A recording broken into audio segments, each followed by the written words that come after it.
আমি আমার মাকে যেভাবে ফিল করি এবং আমার বোনকে যেভাবে ফিল করি, আমি মনে করি প্রতিটি ক্যাম্পাসে ছাত্র শিবির প্রত্যেক জনশক্তি সেই একই চোখেই শিক্ষার্থী বোনদেরকে দেখতে চায়। এটি আমাদের মূল কনসার্নের জায়গা। তো একটি পয়েন্ট আমার আগে বক্তাও বলেছিলেন যে এমন একটা পরিবেশ আমরা তৈরি করতে চাই যেটি দর্শন, এই চিন্তা তো দূরে থাক, কোন এক ছাত্রী বোনের প্রতি কেউ কোনো কটু চিন্তা নিয়ে, খারাপ চিন্তা নিয়ে তাকাবে, এই পরিবেশটা আমরা ক্যাম্পাস থেকে রহিত করে দিতে চাই।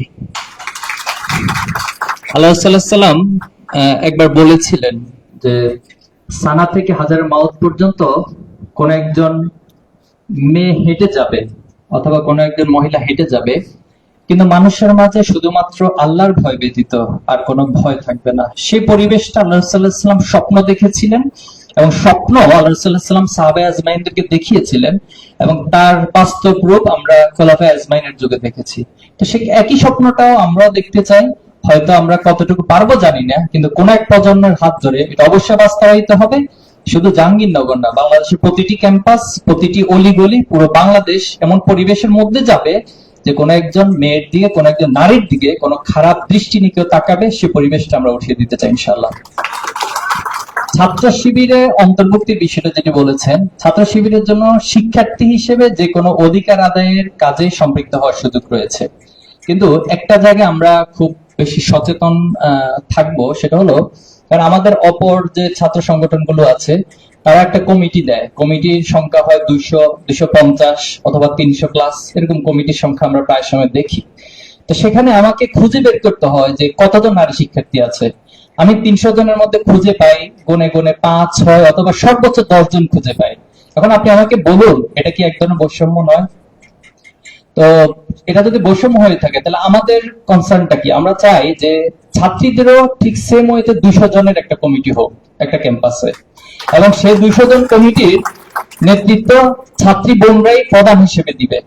আমরা সেটা চাই। এখন আপনি এখন ছাত্রের অধীনে থেকে ছাত্রী হিসেবে সেখানে অন্তর্ভুক্ত হচ্ছেন, আমরা এই নেতৃত্বটা চাই না। আমরা চাই আপনি আপনার অঙ্গনে, আমরা যদি এখনো পরিসংখ্যানটা দেখি যে মেজরিটি ইউনিভার্সিটিতে 50-50 থাকে ছাত্র এবং ছাত্রী, এবং কিছু ক্ষেত্রে মোর দেন 50% ছাত্রী বন্ধের সংখ্যাটা হয়ে থাকে। তাহলে কেন সেখানে আপনি 200 জনের মধ্যে 5 জন 10 জন কমিটির মধ্যে অন্তর্ভুক্ত সন্তুষ্ট থাকবেন? এজন্য ছাত্র শিবির আমরাও চাই আপনারা এমন একটা প্ল্যাটফর্ম তৈরি করুন, যদি এক্সিস্টিং এরকম প্ল্যাটফর্ম থেকে থাকে আলহামদুলিল্লাহ, আর যদি থেকে না থাকে আমি আপনাকে এবং আপনাদেরকে বলবো যে উদ্যোগ নিন, ছাত্র শিবির আমাদের জায়গা থেকে আমরা সর্বোচ্চ সহযোগিতা করবো ইনশাআল্লাহ। আর কমন ইস্যুতে, ক্যাম্পাসের যে কোনো কমন ইস্যুতে আমরা সম্মিলিতভাবেই এজেন্ডা এবং আমাদের যে কর্মসূচি সেটাকে আমরা অ্যাপ্রিশিয়েট করব এবং সেটা সম্মিলিত কমন ইস্যুতে সবাই একসাথে কাজ করব। জি, কোনো কিছু কি মিস হয়েছে পয়েন্ট? না জি, পরবর্তী প্রশ্ন নিতে যাচ্ছি। ধন্যবাদ। পরবর্তী প্রশ্ন নিতে যাচ্ছি সামনে থেকে পরবর্তী প্রশ্ন নিতে যাচ্ছি। জি জি জিতু ভাই,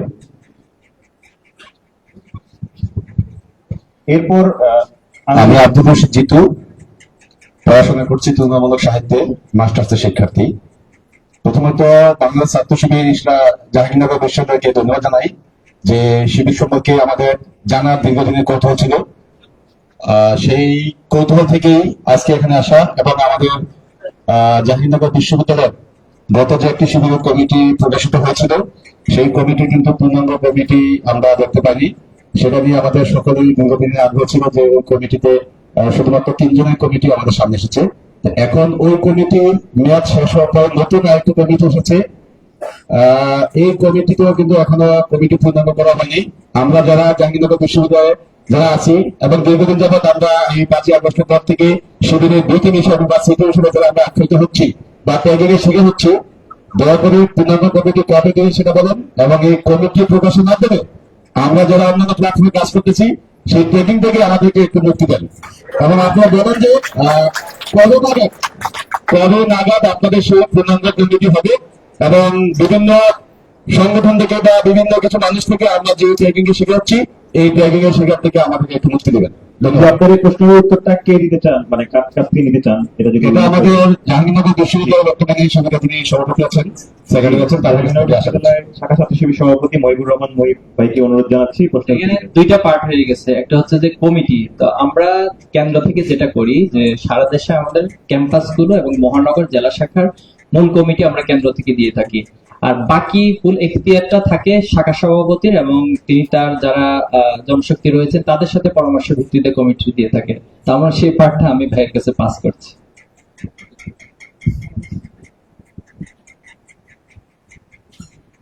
ধন্যবাদ।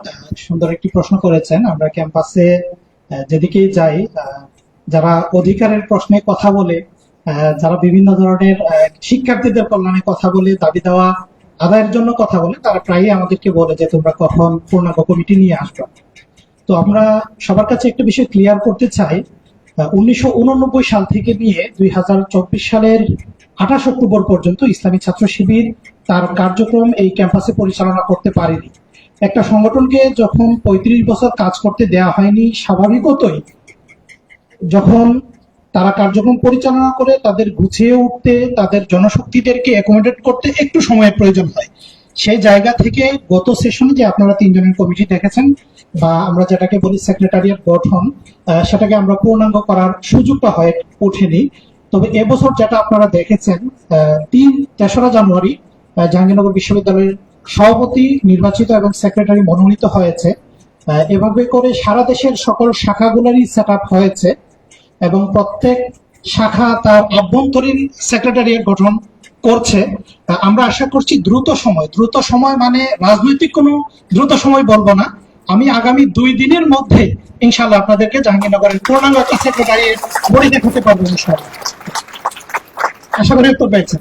জি, আশা করি উত্তর পেয়েছেন। এরপর আঞ্জু। আচ্ছা, এটা নিয়ে আমি একটু অ্যাড করি। আমাদের যে বন্ধুপ্রথম ছাত্র সংগঠন গুলো আছে, তাদের যে কমিটি হয়, 300 সদস্যের কমিটি, 250 সদস্যের কমিটি, 20 থেকে 25 জন সহসভাপতি, জয়েন্ট সেক্রেটারি, শিবিরের এই ধরনের কোনো কালচার নাই। সহসভাপতি, জয়েন্ট সেক্রেটারি, 500 সদস্য, 300 সদস্য বিশিষ্ট কমিটি। অনেক ক্ষেত্রে আপনারা প্রশ্ন করেন শিবিরের 14 সদস্যের কমিটি, 20 সদস্যের কমিটি এত কম কেন? আমাদের সংগঠনের যে গঠনতন্ত্র আছে, এখানে আপনারা যারা আছেন অনলাইনে পাওয়া যায়।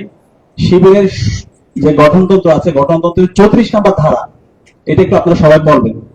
ওখানে কিছু গুণাবলী কথা উল্লেখ আছে, এবং সর্বশেষ উল্লেখ আছে পদের প্রতি লোভহীনতার দিকে অবশ্যই নজর রাখতে হবে।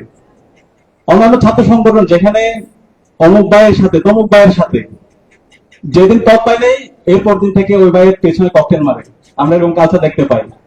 কিন্তু শিবিরের এখানে আমরা কেউ পদ দিতে চাই না, আমরা কর্মী হিসেবে থাকতে চাই। শিবিরের কালচারটা হচ্ছে এরকম, যখন কাউকে পদ দেওয়া হয় তখন সে কান্না করে, সে পদ থেকে দায়িত্ব থেকে সে হচ্ছে দূরে থাকতে চায়।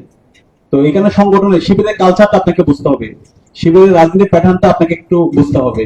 তো এখানে পদ থাকে কম, কিন্তু সবাই কর্মীরা দায়িত্ব নিয়ে কাজ করে। এখানে তার ব্যক্তির কোনো চাওয়া পাওয়া থাকে না, বরং সে এখানে দেওয়ার জন্য আছে, এবং বিভিন্ন বিভাগ থাকে, সেই বিভাগের আলোকে সবাই যার যার জায়গায় কাজ করে, এবং খুবই ওয়েল অর্গানাইজ ওয়েতে কাজগুলো হয়। ধন্যবাদ। জি, ধন্যবাদ জানাচ্ছি। এ পর্যায়ে আঞ্জুমের থেকে প্রশ্ন নিচ্ছি। আমরা ধীরে ধীরে পেছন পর্যন্ত যাবো। আপনারা যারা পেছনে সারিতে আছেন তারা আমাদের আপনার প্রশ্ন নেব ইনশাআল্লাহ। আসসালামু আলাইকুম। আমি আপনার প্রশ্নটা কার প্রতি সেটা উল্লেখ করলে ভালো হবে। আমার প্রশ্নটা শিবিরের কেন্দ্রীয় নেতৃবৃন্দের প্রতি। প্রথমেই শুভেচ্ছা জানাচ্ছি এরকম একটা প্রোগ্রামের জন্য। ভাইকে খুব আবেগ আপ্লুত দেখলাম। আচ্ছা, আমার প্রশ্নটা হচ্ছে যে আমি একটু কনটেক্সট অ্যাড করি। বিগত সময়ে আমরা দেখেছিলাম যে বাংলাদেশে বিশেষ করে ছাত্রদের যে ইসলামিক আইডেন্টিটি, সেটাকে শিবিরের আইডেন্টিটির সাথে মার্জ করে দেওয়া হয়েছিল। অর্থাৎ যে কেউ যখন ইসলামী আইডেন্টিটি ধারণ করত, তাকে শিবির ট্যাগ দিয়ে একটা নির্যাতনের হাতিয়ার করা হতো। এবং পরবর্তী সময় বর্তমানে যখন আমরা দেখছি যে শিবিরের, আপনারা একটা কথা বলছেন যে আমাদের কমিটি হচ্ছে যে অন্যান্য সংগঠনের কমিটির মতো নয়, কিন্তু আপনারা যে কাজটি করছেন না সেটা হচ্ছে যে আপনাদের যে সদস্য বা আপনাদের যারা সাথী আছেন বা যেটাই আছেন, সেটিও কিন্তু আপনারা প্রকাশ করছেন না। যেমন আমি নির্যাতনের শিকার হয়েছিলাম শিবির ট্যাগের মাধ্যমে। এখন এসে কেন আপনারা এই পূর্ণাঙ্গ তালিকাটা প্রকাশ করবেন না, এবং না করার মাধ্যমে এই যে আমাদেরকে অন্যান্য যারা আছে, যারা সেম আইডেন্টিটি ধারণ করে ইসলামিক, তাদেরকে ট্যাগ দেওয়ার সুযোগটা এখনো কেন আপনারা বহাল রাখার এই চেষ্টার প্রক্রিয়াটা জারি রাখবেন? জি, আশা করি আমরা প্রশ্নটা বুঝতে পেরেছি। জি, ধন্যবাদ জানাচ্ছি আপনাকে। প্রথমত হচ্ছে আসলে আমাদের যে কার্যক্রম এটি কখনো বন্ধ ছিল না। আজকে আপনি যা দেখছেন অথবা যা এখন টোটাল সোশ্যাল মিডিয়া থেকে শুরু করে মিডিয়াগুলোতে আসছে সবই আমাদের কার্যক্রম ছিল। জাস্ট পার্থক্যটা হলো আগে এভাবে প্রচার হতো না, এখন প্রচার হচ্ছে। তো আমাদের তালিকা বলুন যাই বলুন সব আগের জায়গায় আছে। আগে প্রচার হতো না, এখন প্রচার হচ্ছে, এতটুকু পার্থক্য।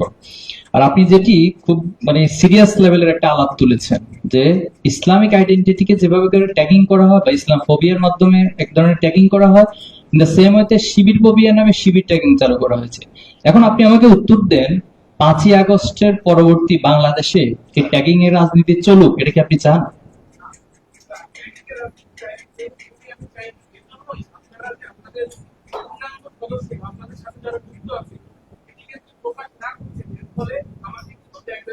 আমি সেই প্রশ্নটাই আপনাকে করছি। তাহলে এই রাজনীতি চলুক, আমরা কি এখন কি শিবিরের হ্যাঁ ঠিক আছে, ধরুন আমি আগামীকাল সকালে ঠিক 10টায় একটা তালিকা প্রকাশ করলাম, দ্যাটস ওকে। এরপরে আপনি আমাকে নিশ্চয়তা দিবেন যে বাংলাদেশ থেকে অথবা জাহাঙ্গীরনগর বিশ্ববিদ্যালয় থেকে কালকে সকাল 10টার পর থেকে কোন ধরনের ট্যাগিং এর রাজনীতি পুরোপুরি নির্মূল হয়ে যাবে, এই নিশ্চয়তা আপনি আমাকে দিতে পারবেন?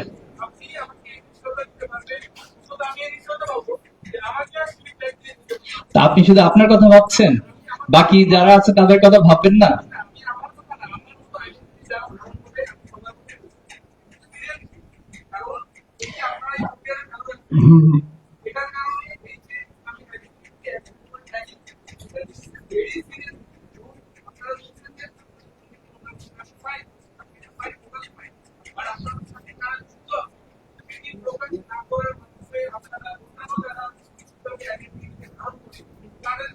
জি, আমরা মনে হয় বুঝতে পেরেছি আর কি আপনার ওকে, প্রশ্ন। আপনার কোশ্চেন ক্লিয়ার আমার কাছে। আমি আপনার কোশ্চেন বুঝতে আলহামদুলিল্লাহ আমার সমস্যা হচ্ছে না।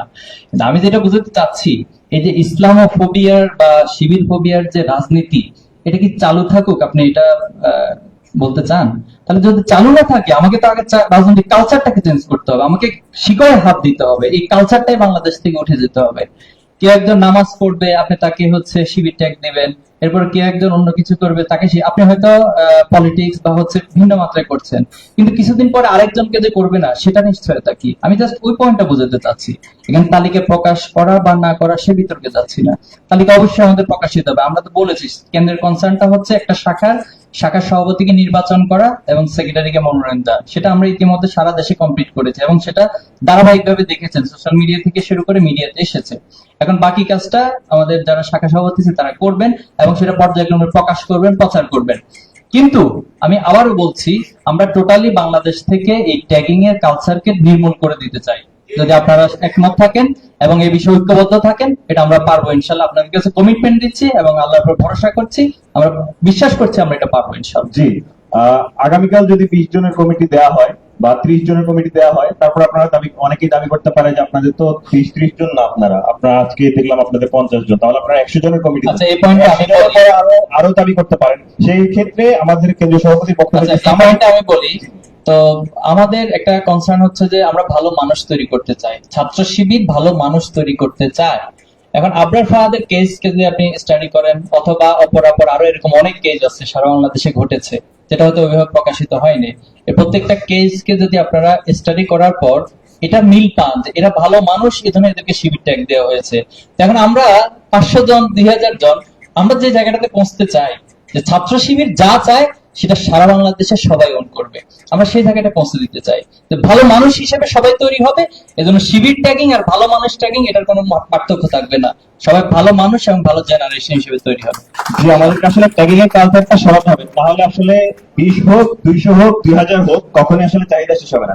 তার মানে আমাদের কেন্দ্রীয় সভাপতি এটি বোঝাতে চাচ্ছেন। আমরা এবার একটু মাঝখান থেকে প্রশ্ন নেব। আচ্ছা, আমি একটু অ্যাড করি। আপনারা যদি একটু পরিসংখ্যান দেখেন কাদেরকে শিবির ট্যাগ দেওয়া হয়, ক্যাম্পাসের সবচেয়ে ভালো ছেলেদেরকে, ভালো যারা আছে তাদেরকে ট্যাগ দেওয়া হয়। এখন আজকে যদি আমরা তালিকা প্রকাশ করি তাহলে বাকি ভালো যারা আছে তাদেরকে যখন ট্যাগ দিবে তখন কি হবে? আসলে মূলত শিবির যে ভালো মানুষের সংগঠন এটাই তা প্রমাণ করে আর কি। এটুকু অ্যাড করা ছিল। জি, আমরা এই পাশ থেকে একটা প্রশ্ন নিতে যাচ্ছি। এই পাশে যদি কোনো প্রশ্ন থাকে, জি ওই পাশে একটা এগিয়ে যাবেন প্লিজ। যে আপনি একটু প্রশ্নটা সংক্ষিপ্ত করবেন এবং কার কাছে প্রশ্নটা ছিল সেটা জানাবেন please। আসসালামু আলাইকুম, আমি মুজাহিদ, উদ্ভিদ বিজ্ঞান 51। আমি জাহিদুল ইসলাম ভাইয়ের কাছে প্রশ্ন রাখতে যাচ্ছি। প্রশ্ন হচ্ছে, আবুল আলা মওদুদী সাহেবের কোরআন হাদিসের বিভ্রান্তিকর কিছু বিষয়ে মন গড়া বক্তব্যের কারণে হক্কানি আলেমে কেরামের আপত্তি রয়েছে। সে বিষয়ে ইসলামী ছাত্র শিবিরের বা জামাতের অবস্থান কি? ওলামে কেরাম বলেছেন, আপনারা বিভক্তিমূলক বিষয়গুলো নিয়ে বৃহত্তর স্বার্থে ঐক্য স্থাপন হবে, এক্ষেত্রে আপনাদের অগ্রগতি কতদূর? জি আচ্ছা, ওকে, শুক্রিয়া, আপনি ভালো প্রস্তুতি নিয়ে এসেছেন প্রশ্ন। তো মাওলানা মওদুদীর যে কনসেপ্ট, মূলত ওনাকে আমরা জাস্ট একজন ইসলামিক স্কলার হিসেবে ট্রিট করি এবং এইভাবে আমরা ওনাকে দেখতে চাই। তো এভাবে করে শুধু মাওলানা মওদুদী না, পৃথিবীতে এবং বাংলাদেশে এবং ইন্টারন্যাশনালি অনেক ইসলামিক স্কলার আছে, আমরা সবাই বইগুলোই পড়ি। তো একজন ব্যক্তি হিসেবে আমাদের যেটা মূল জায়গা, আমরা মনে করি যে কেউ ব্যক্তি হিসেবে 100% পিওর না। যেমন আপনার কথাই চিন্তা করুন অথবা আমার কথাই চিন্তা করুন, আমি কি এই দাবিটা করতে পারবো যে আমার দ্বারা কখনো কোনো অবস্থায় ভুল হওয়া সম্ভব না? যেহেতু আমি মানুষ, আমার ভুল হওয়া পসিবল। আমরা যদি আদম আলাইহিসসালামের হিস্ট্রির দিকে তাকাই, আদম আলাইহিসসালামকে আল্লাহ তাআলা বলছেন যে তোমাকে এবং তোমার স্ত্রীকে জান্নাতে দিলাম, বসবাস করো, কিন্তু তুমি ওই গাছের নিকটে যেও না। আদম আলাইহিসসালাম কিন্তু গাছের নিকটে গিয়েছেন, ভুল করেছেন। ভুল করার পরে তিনি কি করলেন? তিনি বলেছেন যে রব্বানা যালামনা আনফুসানা ওয়া ইল্লাম তাগফির লানা ওয়া তারহামনা লানাকুনান্না মিনাল খাসিরিন। এটা হলো মানুষের বৈশিষ্ট্য, যে মানুষ ভুল করবে কিন্তু ভুল থেকে সংশোধন করার সে মানসিকতা থাকবে এবং ক্ষমা চাইবে। আর শয়তানের বৈশিষ্ট্য কি? শয়তান হচ্ছে, তাকে বলা হলো তুমি আদমকে সিজদা করো, কিন্তু সে বলছে আমি সিজদা করব না। এরপরে সে এক ধরনের বিদ্রোহাত্মক জায়গায় চলে গেল, সে বিদ্রোহ করে আল্লাহর সাথে সে ধ্বংসপ্রাপ্তদের কাতার গেল। আমি আপনাকে এই উদাহরণ দিয়ে যেটা বোঝাতে চাচ্ছি যে মাওলানা মওদুদী কোনো ভুল করতে পারে না, আমরা তো এটা মনেই করি না। তিনি ভুল করতে পারে, যদি সেটা ভুল হয়ে থাকে আমরা সেটা রিজেক্ট করব, কিন্তু ওনার যদি 10টা কাজের মধ্যে একটা ভুল হয়, বাকি 9টা যে ভালো, সেটা কি আপনি অ্যাপ্রিশিয়েট করবেন না? সেটাকে কি আপনি ভালো বলবেন না? যদি আপনি একটা ভুলের কারণ 9টাকে যদি আপনি ভুল বলে আখ্যায়িত করেন, তাহলে হয়তো এটা ওয়ান কাইন্ড অফ ইনজাস্টিস এবং মারাত্মক লেভেলের ইনজাস্টিস। তা আমরা এই কনসেপ্ট থেকে মাওলানা মওদুদীকে দেখবো। আপনি যদি মনে করেন যে কোথাও ভুল আছে, আমরা সেটা আপনি যৌক্তিকভাবে যদি উপস্থাপন করতে পারেন রেফারেন্স সহকারে, আমরা সেটা রিজেক্ট করবো, সেই অংশগুলো আমরা গ্রহণ করবো না। এটাই মাওলানা মওদুদী সম্পর্কে আমাদের ধারণা। জি, আমরা এই পাশ থেকে একটা প্রশ্ন নিতে যাচ্ছি। জি আচ্ছা, এখানে আরেকটা অংশ ছিল জি।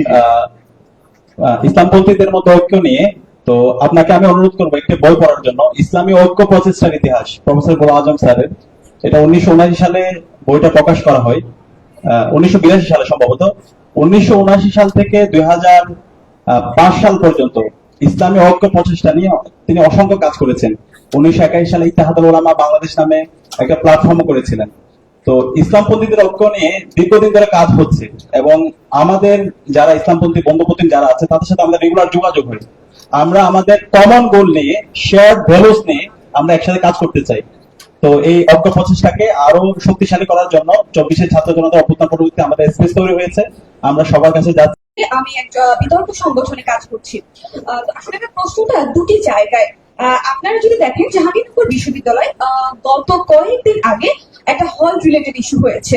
আপনারা জানেন, সেখানে মেয়েদের নিরাপত্তা বেষ্টনীকে ভঙ্গ করে একটা ছেলে প্রবেশ করেছে। তো সেই ক্ষেত্রে প্রশ্নটা ঠিক ওই জায়গায়, বাংলাদেশ ইসলামিক ছাত্র শিবির তাদের কি ভাবছে, এর পরবর্তী পরিকল্পনা, মেয়েদের নিরাপত্তা বেষ্টনী নিয়ে তাদের পরবর্তী কর্ম পরিকল্পনা কি হতে পারে? প্রশ্নটি এক, এই জায়গাটা ছিল এক।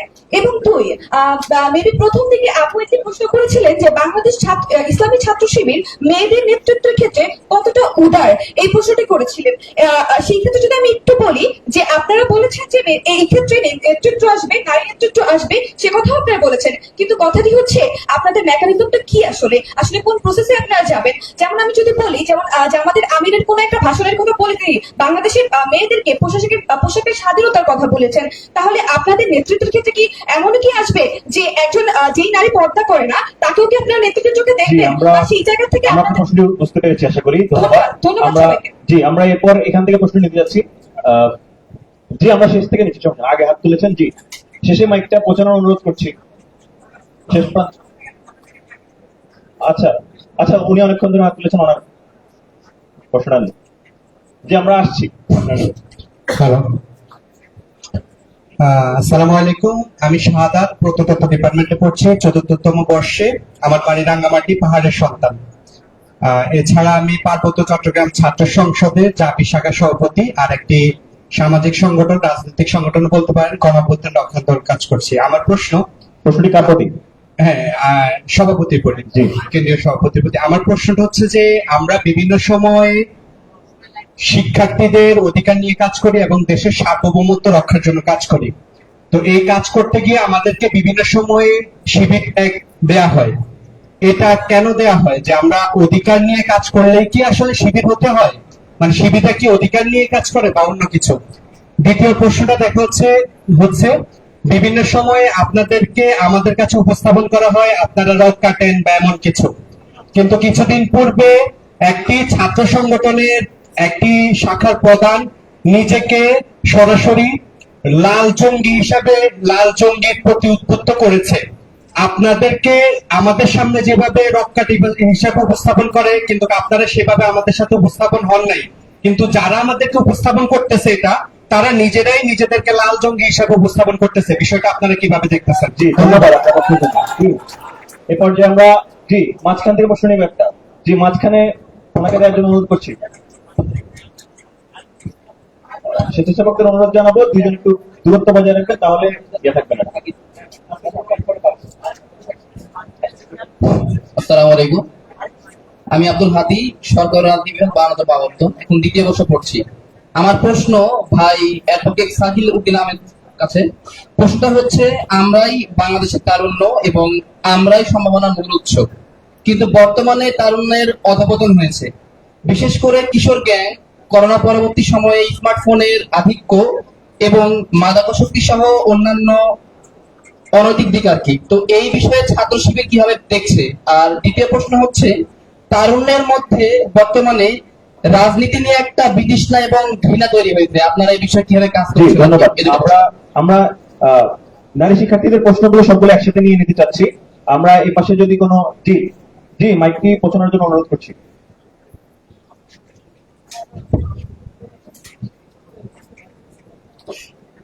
জি, আপনি জি, আমি যাইবা আইন একান্ন। তো আমার প্রশ্নটা, আজকে যে উপস্থিত আলোচনা হয়েছে সেখান থেকে পরপর দুইজন বক্তা বলেছিলেন যে তারা এমন একটা ভিশন দেখছেন যেখানে ধর্ষণ তো দূরে কথা, চোখে চোখ তুলে তাকাবে না বা খারাপ দৃষ্টি যেটা বলে তেমন বলেছেন।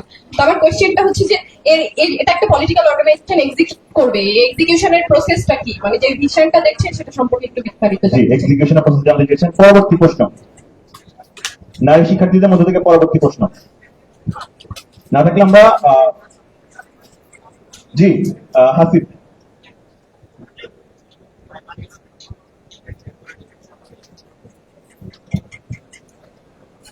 ধন্যবাদ। আমার 3টা কোশ্চেন।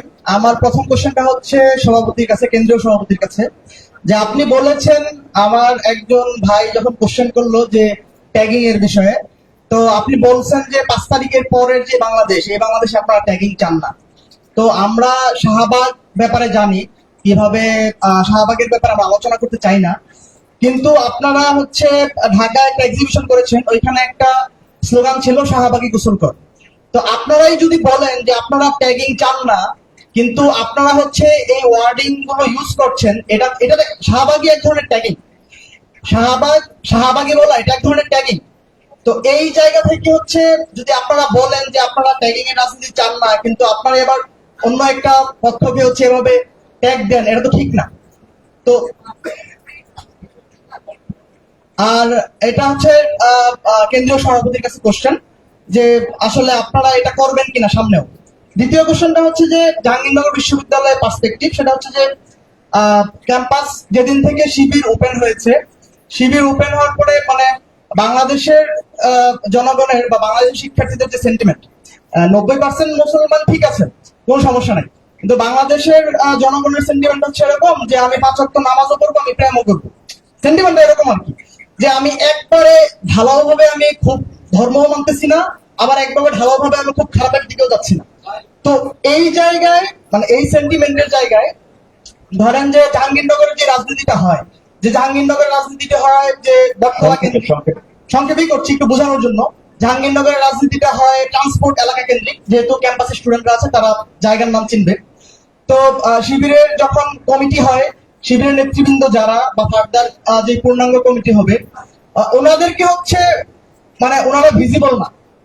তো এই ভিজিবিলিটি না থাকলে যে সমস্যাটা তৈরি হয়, যে আগে যে কোশ্চেনটা হয়েছিল যে শিবির গুপ্ত রাজনীতি করে, তো এখনো ওই কোশ্চেনটা থেকে যাবে যে শিবির তাহলে তৃতীয় কোনো পক্ষের উপর ডিপেন্ড করে রাজনীতিটা করতেছে। মানে ক্যাম্পাসের রাজনৈতিক জাহাঙ্গীরনগর পার্সপেক্টিভে এটা, জাহাঙ্গীরনগর যিনি সভাপতি আছে ওনার কাছে আমার কোশ্চেন, যে ক্যাম্পাসের রাজনৈতিক সিদ্ধান্ত না, রাজনৈতিক যেই চিন্তা চেতনার লোকগুলা যেখানে জড়ো হয় বা যেভাবে চিন্তা করে একটা এজেন্ডা যখন সেট করে যে আমরা কিভাবে মুভমেন্ট করব, যে প্লেস গুলোতে বসে, ওইখানে হচ্ছে শিবিরের নেতৃবৃন্দরা বসেন না, আড্ডা দেন না, গল্প করেন না। আমি বলছি না যে এখানে তো এই জায়গায় আমরা চাই যে এই ব্যাপারগুলো ক্লিয়ার হতে, তাহলে গুপ্ত রাজনীতির যে বিষয়টা সেটা হচ্ছে আমার মনে হয় সামনে থাকবে। আমার 3 নম্বর কোশ্চেন হচ্ছে ইসলামী সমাজ ব্যবস্থা আপনারা সবাই চান বলেন, তো জামাত ইসলামের সাথে আপনাদের কানেকশন আছে, জামাতের আমির সব জায়গায় বক্তব্যে বলে যে আপনারা হচ্ছে একটা ইসলামী সমাজ ব্যবস্থা চান, এবং সেটা হচ্ছে যে মদিনা যেভাবে চলেছে সেইভাবে। উনি অনেক অনেক বিভিন্ন জায়গায় সেটা বলেছে, কিন্তু এখন পর্যন্ত গণতান্ত্রিক ওয়েতে শিবির কিংবা জামাত মানে তাদের ইসলামিক রাষ্ট্র ব্যবস্থাটা কেমন হবে এটা আসলে পরিষ্কার করতে ওকে, হবে। ধন্যবাদ। আমরা প্রশ্ন পরিষ্কার করুন। বুঝতে পেরেছি। আমরা পিছন থেকে আরেকটা প্রশ্ন নিয়ে আমরা এই কিছু প্রশ্ন শেষ করবো আর কি। আমরা আবার আপনাদের থেকে প্রশ্ন নেব। জি, দাঁড়িয়েছেন পেছনে। জি জি, ওনার কাছে, জি তরিকুল ভাই, ওনার কাছে পৌঁছানোর অনুরোধ করছি। মাইক, হ্যাঁ, আপনি আগে তুলেছেন আপনার। আসসালামু আলাইকুম, আমি গালিব হনিফ 50 শেখ রাসেল হলে থাকি, জেলা পাবনা। তো আমার সরাসরি কোশ্চেন হচ্ছে কি, শিবির এবং জামাত ইসলাম দুজনের কাছে, আপনারা যেহেতু ইসলামিক ছাত্র সংগঠন, তো ইসলাম একমাত্র শাসন ব্যবস্থাকে সমর্থন করে, যেটা হচ্ছে খিলাফত, সরাসরি খিলাফতকে সমর্থন করে। তো আপনারা ইসলামিক সংগঠন হিসেবেও আমি মনে করি যে আপনারাও খিলাফতকে সাপোর্ট করেন। তারপরও আপনারা কেন সাধারণ নির্বাচনে যেতে চাচ্ছেন, অর্থাৎ গণতান্ত্রিক সিস্টেম যে ব্যবস্থা তার মধ্যে কিভাবে? জি, ধন্যবাদ। আমরা আরেকটি প্রশ্ন নিয়ে আমরা এই কয়েকটি প্রশ্নের উত্তর আগে শেষ করবো আর কি। জি, সংক্ষেপে প্রশ্ন করার অনুরোধ করছি। আসসালামু আলাইকুম, আমি হচ্ছে শেখ লোকমান গালিব, ইংরেজি বিভাগে পড়াশোনা করছি। আমার প্রশ্নটা হচ্ছে যে বাংলাদেশে যখন ছাত্র রাজনীতি চলে তখন হচ্ছে আমরা সবাই চাই সাধারণত যে সব ছাত্র রাজনৈতিক দলগুলো বা যারাই আছেন সবাই একটা সহাবস্থান থাকবে, কিন্তু যখন হচ্ছে মাঠ পর্যায়ে রাজনীতি হয় তখন হচ্ছে বিভিন্ন পার্থক্য দেখা দেয়, এর সেটা আইডিওলজিগত দিক দিয়ে হোক বা হচ্ছে ছোট কোনো ক্ষুদ্র ঘটনা নিয়ে হোক। আজকে ভাইয়ারা যখন কথা বলছেন আমার বেশ ভালো লাগলো যে হচ্ছে তারা বেশ দারুণ ভাবে গুছিয়ে শান্তির কথা এবং হচ্ছে একটা নিষ্ঠার কথা হচ্ছে তুলে ধরছিলেন। কিন্তু আমার প্রশ্নটা হচ্ছে এই জায়গায় যে আমাদের ক্যাম্পাসে বলি কিংবা অন্যান্য ক্যাম্পাসে বলি, সেই ক্যাম্পাস গুলায় অন্যান্য রাজনৈতিক দল বলি বা বিভিন্ন মতের মানুষের সাথে বিভিন্ন ঘটনায় যখন মতবিরোধ বা হচ্ছে বিভিন্ন ধরনের ঘটনা ঘটবে, সেই ঘটনাগুলো ডিল করার ক্ষেত্রে বা শান্তি বজায় রাখার ক্ষেত্রে আসলে ইসলামী ছাত্র শিবিরের ভূমিকাটা আসলে কিরকম রাখার পরিকল্পনা? চমৎকার প্রশ্ন। আমরা এবার একটু এই উত্তরগুলো শুনতে চাচ্ছি। শুরুতেই উত্তর দেওয়ার অনুরোধ জানাচ্ছি মোহতারাম কেন্দ্রীয় সভাপতি ভাই।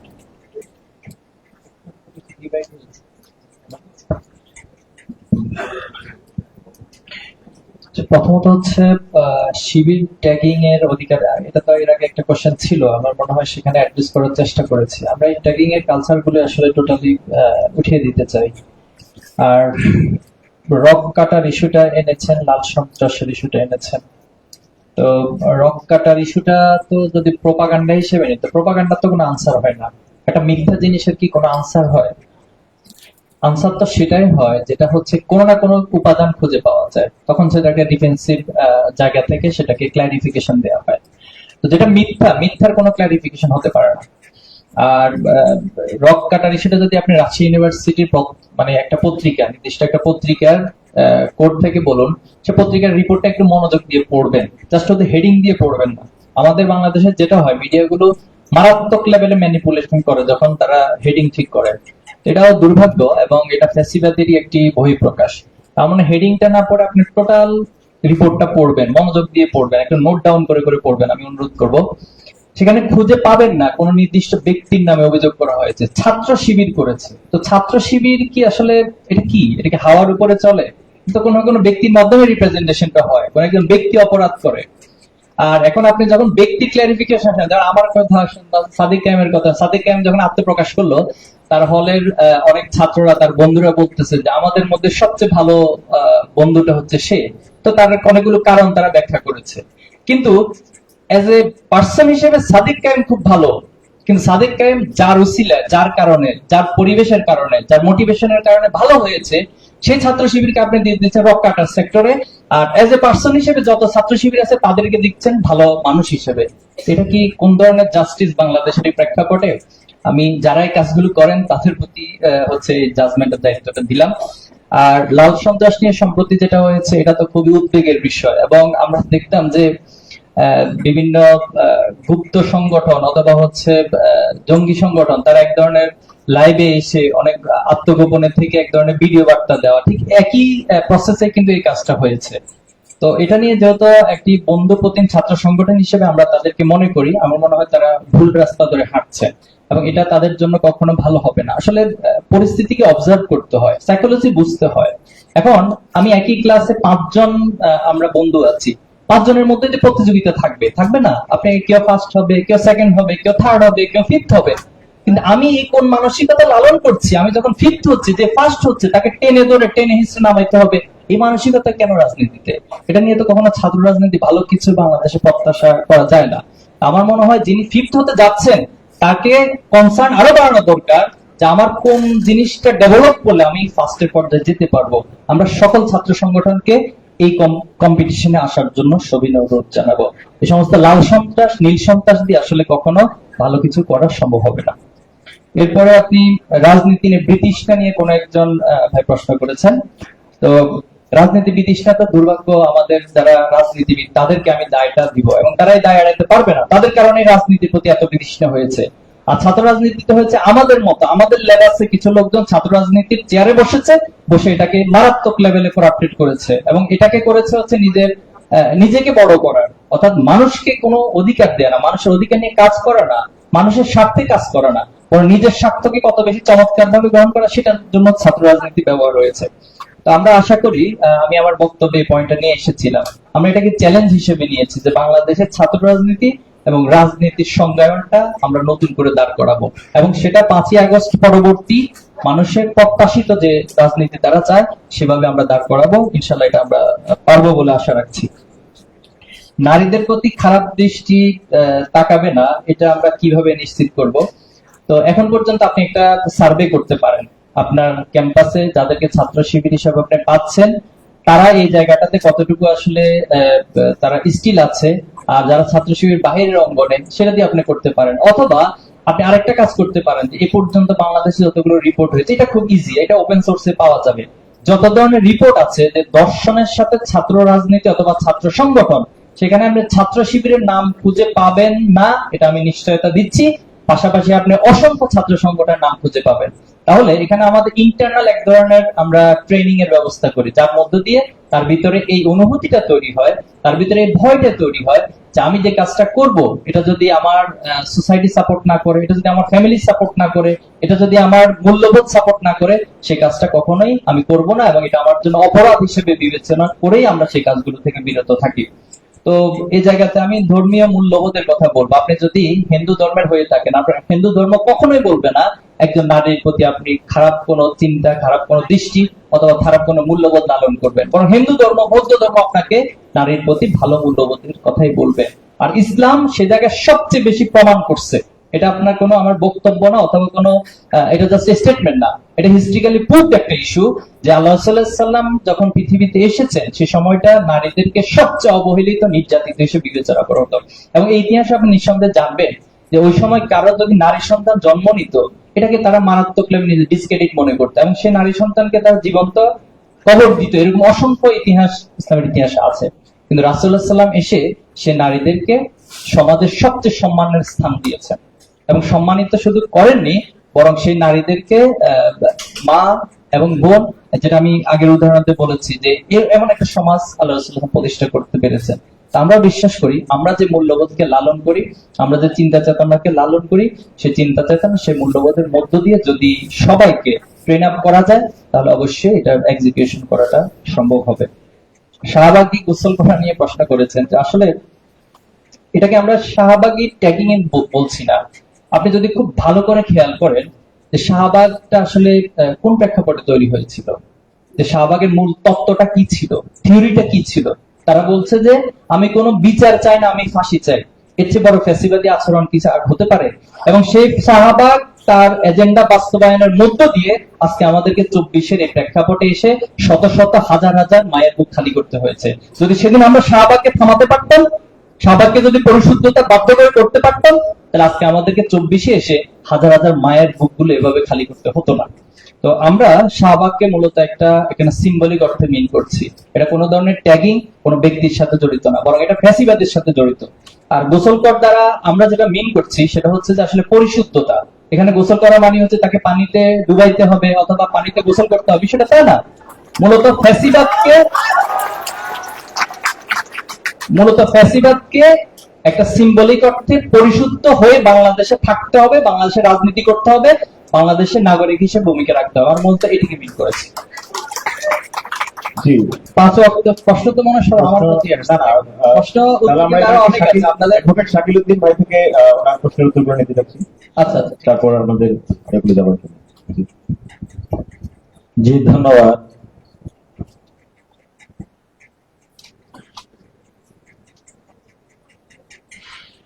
এক বোন প্রশ্ন করেছেন কিশোর গ্যাং, মাদক এগুলো প্রতিরোধে একজন ছাত্র শিবিরের করণীয় কি, আর তারুণ্যের মধ্যে রাজনীতিতে বিতৃষ্ণা এসেছে, এর কারণ কি এবং এটার জন্য শিবির কি করতে চায়? আচ্ছা, এই প্রশ্নটার উত্তর এভাবে দিই। সম্মানিত কেন্দ্রীয় সভাপতি একটা প্রশ্নের উত্তরে বলেছেন যে শিবির পরিবেশ তৈরি করতে চায়। ব্যাপারটি কি, আর একটি প্রশ্ন আমাকে করা হয়নি, কিন্তু এটা দিয়ে শুরু করলে সুবিধা হয়। একজন ভাই প্রশ্ন করেছেন প্রেম করবে, যার ইচ্ছা করবে, শিবির এইটা বাধা দিবে কিনা। এই আর এইটা এক সূত্রে গাথা। দেখুন, আপনি প্রেম করবেন, শিবির বাধা দিবে কি জন্য?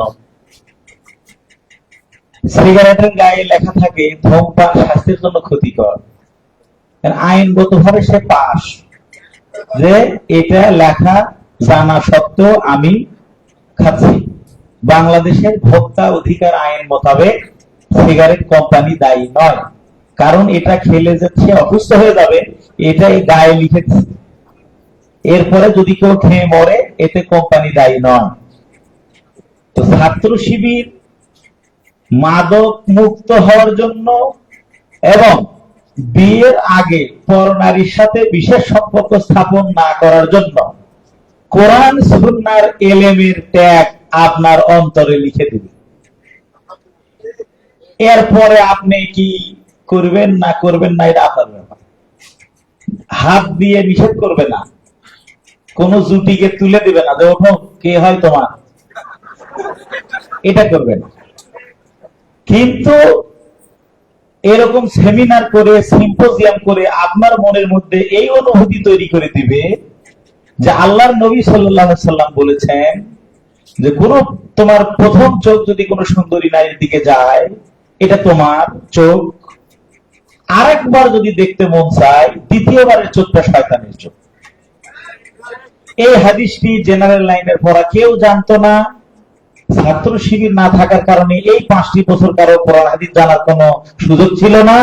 এখান থেকে পাশ করে গিয়ে চাকরিতে ঢুকবে, ওর জিন্দেগি ভর কোরআন হাদিস জানাই হতো না। বুড়া বয়সে গিয়ে মসজিদের সামনে রমজান মাসে খুঁজবে নামাজ শিক্ষার এইটুকু বই।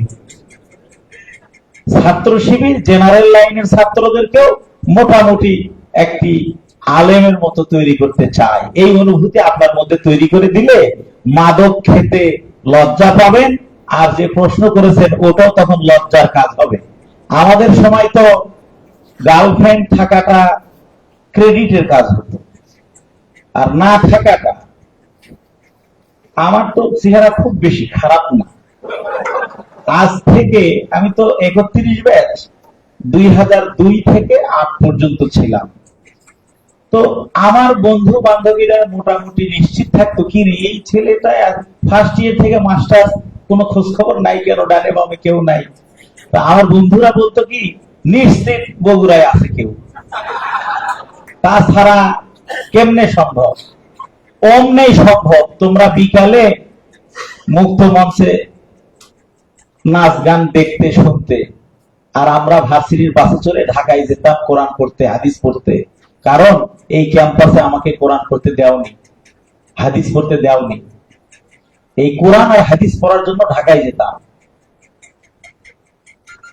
জি, পরবর্তী প্রশ্নের উত্তর দেওয়া হলো। পরবর্তী প্রশ্ন হলো, এটা তো ক্লিয়ার যে পরিবেশ তৈরি করা হবে, কিন্তু কাউকে নিষেধ করা হবে না। এটা ভুল ধারণা। যার ইচ্ছা প্রেম করোগা, অসুবিধা নাই। বলে না, মাদক খাবি খা, নাকি মরবি মর, এরকম একটা কথা আছে। জি, তো এই অনুভূতি আমরা তৈরি করে দিব। ঠিক আছে ভাই, বাধা দিবে না। এরপরে বলছে তারুণ্যের মধ্যে রাজনীতিতে বিতৃষ্ণা এসেছে। হ্যাঁ, সঠিক। তো শিবির কি করবে? শিবিরকে তো, এই তারুণ্যকেই তো শিবির ডাকতেছে যে বিতৃষ্ণার রাজনীতি আমরা করি না। লোভ আর আধিপত্য, এই দুইটা নিয়ে কেন্দ্র করে সংঘর্ষ হয়, আর এই সংঘর্ষে জিতা হারা পার্টির মধ্যে আনন্দ আসে আর অশান্তি আসে। আর ছাত্র শিবিরের রাজনীতিতে জেতাও নাই, হারাও নাই, শেষে শান্তিও নাই, অশান্তিও নাই।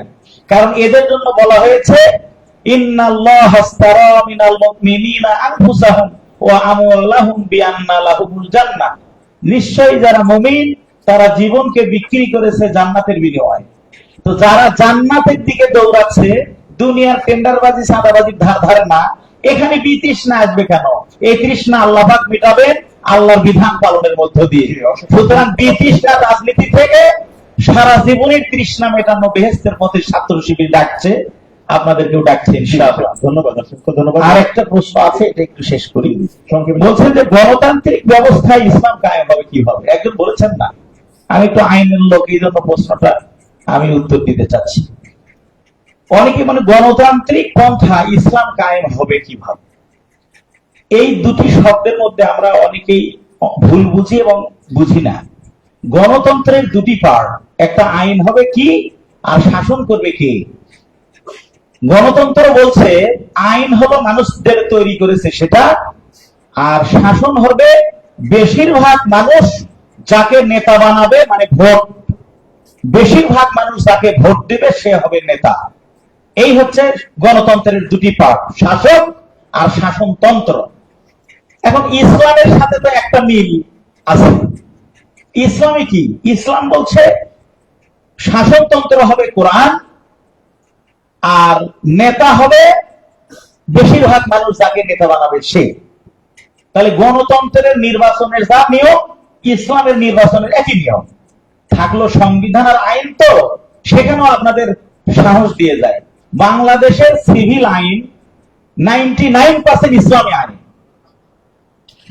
পারিবারিক আইন, জমি জমার বন্টনের আইন, বিয়ে করার আইন, বউ তালাক দেওয়ার আইন, বাচ্চার ভরণ পোষণ আইন, বউয়ের খরগোশের আইন, বাপের জমি বন্টনের আইন, মায়ের জমি বন্টনের আইন।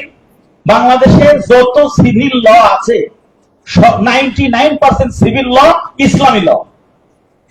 বাকি থাকলো ক্রিমিনাল ল, ফৌজদারি।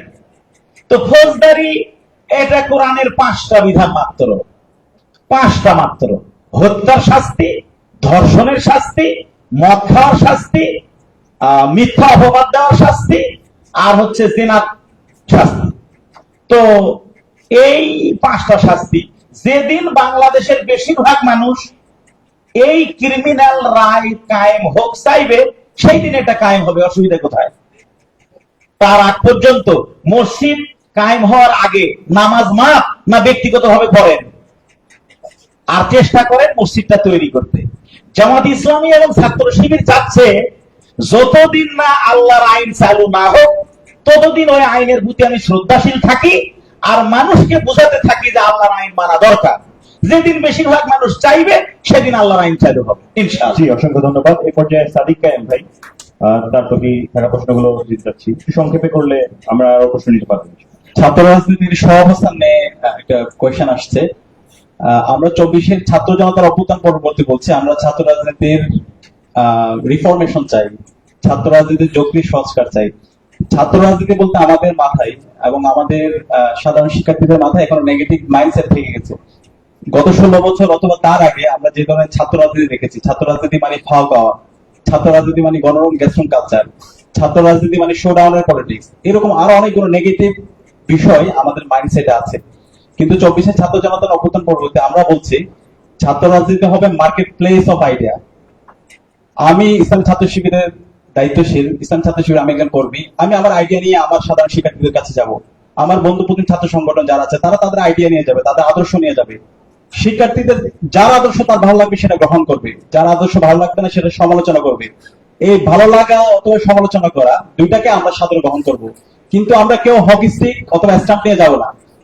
আমাদের মধ্যে ইউনিটি ডাইভার্সিটি থাকবে, বৈচিত্র্যের মধ্যে যে সৌন্দর্য এটা থাকবে। তো এটা আমরা হিসেব করতে চাই 24-এর ছাত্র জনতার অভ্যুত্থান পরবর্তী। কিন্তু এই জায়গায় যে আগের রাজনীতি ফিরে যেতে চাইবে, যে আগের মতো ট্যাগিং পলিটিক্স করতে চাইবে, যে আগের মতো পেশি শক্তি রাজনীতি করতে চাইবে, যে আগের মতো দাসত্বের রাজনীতি শিক্ষার্থীদের দিয়ে করতে চাইবে, তাদেরকে 24 পরবর্তী ছাত্ররা রেড কার্ড দেখাবে ইনশাআল্লাহ। তো আমরা শিবিরের জায়গা থেকে আমরা দায়িত্বশীল আচরণ করছি, আমরা সবসময় পিসফুল কোএক্সিস্টেন্সের পথে আছি, আমরা কনসেনসাসের পক্ষে আছি। আমাদের অভ্যুত্থানে যে স্পিড ছিল, ঐক্যবদ্ধ স্পিড, কমন গোল, গ্রেটার পারপাস নিয়ে কাজ করা, সেই জায়গায় আমরা সবাইকে আহ্বান করছি। আরেকটি এখানে কোয়েশ্চেন আসছে, ট্যাগিং এর বিষয়টা বারবার আসছে। আমাদের ট্যাগিং নিয়ে আমাদের প্রত্যেকের কথা বলা দরকার। আরে ভাই, শিবির ট্যাগ দিয়ে মারা বৈধ করা হয়েছে। গত 16 বছরে এদেশের সুশীল সমাজে যারা প্রতিনিধি ছিল, বুদ্ধিজীবী ছিল, তারা শিবিরকে মারা বৈধ করেছিল, সেটা নিয়ে আমাদের কথা বলা দরকার। সকল ভালো কাজ, আপনি যদি নামাজ পড়েন আপনি শিবির, আপনি যদি কোরআন পড়েন আপনি শিবির, আপনি যদি ব্লাড ম্যানেজ করে দেন, বাদনে কাজ করেন, সামাজিক সংগঠন করেন, কারোর সাথে সুন্দরভাবে কথা বলেন, আপনাকে শিবির ট্যাগ দেওয়া হচ্ছে। তো কি সব ভালো কাজ কি শিবির? সব জায়গায় তাহলে শিবির, সকল ভালো কাজের ডেফিনেশন যদি শিবির হয় তাহলে সমস্যা কি? তো এই যে শিবির ট্যাগ মারার বৈধতা যারা দিয়েছে, মানুষ মাত্র শিবির বলা, হ্যাঁ, এই যে মারার বৈধতা যারা দিয়েছে তাদের বিরুদ্ধে আমাদের কথা বলা দরকার। তারাই হচ্ছে কালচারাল ফেসিস্ট, এরাই হলো শাহবাগী, এরাই হচ্ছে এই জাতির শত্রু, দেশের স্বাধীনতা সার্বভৌমত্ব, এরাই হচ্ছে শত্রু। তো তাদের বিরুদ্ধে যদি আমরা আওয়াজ তুলতে পারি তাহলে আগামীর বাংলাদেশে এই ট্যাগিং এর পলিটিক্স থাকবে না। একটা গ্রুপ চেষ্টা করছে, একজন প্রশ্ন করেছে যে সার্বভৌমত্ব নিয়ে, দেশের অধিকার নিয়ে আমরা কথা বলছি, আমাদেরকে ট্যাগ দেওয়া হচ্ছে। আরে ভাই, আমি দেশের স্বাধীনতা সার্বভৌমত্ব অধিকার নিয়ে আমি কথা বলতে পারবো না? তো এইরকম যারা নোংরা রাজনীতি করছে, যারা নেস্টি পুয়ার ব্রিটিশ এবং ক্রুয়েল পলিটিক্স করছে, তাদেরকে রেড কার্ড দেখানোর সময় এখনই। তা আমরা বিশ্বাস করি আমাদের জাহাঙ্গীরনগর বিশ্ববিদ্যালয়ের ভাই বোনেরা তারা যথেষ্ট সচেতন, তারা রাজনীতি সচেতন। এবং এই 24-এর অভ্যুত্থান পরবর্তী আমাদের একটি সফলতার বিষয় হলো এই জেনারেশনে বড় একটি সংখ্যক আমাদের ভাই বোনরা আছে যারা শিবির করে না, ছাত্র দল অথবা অন্য কোনো ছাত্র সংগঠন করে না, কিন্তু তারা রাজনীতি সচেতন। তো এই রাজনীতি সচেতন এই মানুষগুলোকে আমরা রিকগনাইজ করতে চাই। তো তারা সচেতন আছে, তারা সব বিষয়ে ওয়েল ইনফর্ম, সুতরাং তারা সাদাকে সাদা বলবে, কালোকে কালো বলবে। কিন্তু এই সাদাকে কালো করা, কালোকে সাদা করা, এই ধরনের যারা রাজনীতি করতে চাইবে আমরা তাদের বিরুদ্ধে প্রতিবাদ করবো ইনশাআল্লাহ। ধন্যবাদ। জি ধন্যবাদ। এই পর্যায়ে জাহাঙ্গীরনগর বিশ্ববিদ্যালয় সভাপতি। তার অন্যতম কারণ হলো ইসলামী ছাত্র শিবির কতটুকু রাজনৈতিক সংগঠন সেটা আগে আমাকে বুঝতে হবে। ইসলামী ছাত্র শিবির ততটুকুই রাজনৈতিক সংগঠন যতটুকু ছাত্রদের অধিকার আদায়ের প্রশ্ন আসে, শিক্ষার্থীদের অধিকার আদায়ের প্রশ্নে ছাত্র শিবির রাজনীতি করে। এছাড়াও ছাত্র শিবিরের অন্যান্য অনেক কাজ রয়েছে, রাজনীতি একটা পার্ট। অন্যান্য কাজ হলো ছাত্রদের একাডেমিক মান উন্নয়নের কাজ করে থাকে ইসলামী ছাত্র শিবির। ইসলামী ছাত্র শিবির কাজ করে থাকে শিক্ষার্থীদের নৈতিক মান উন্নয়নের জন্য, সামাজিক সাংস্কৃতিক বিকাশের জন্য কাজ করে থাকে। এজন্য প্রতিনিয়ত ইসলামী ছাত্র শিবিরের কিছু প্রোগ্রাম থাকে, যেমন শিক্ষা বৈঠক, শিক্ষা শিবির, কোরআন ক্লাস, কোরআন তালিম, সামষ্টিক পাঠ, আলোচনা চক্র, পাঠ চক্র, দাওয়াতি কাজ, অন্যান্য কাজগুলো থাকে।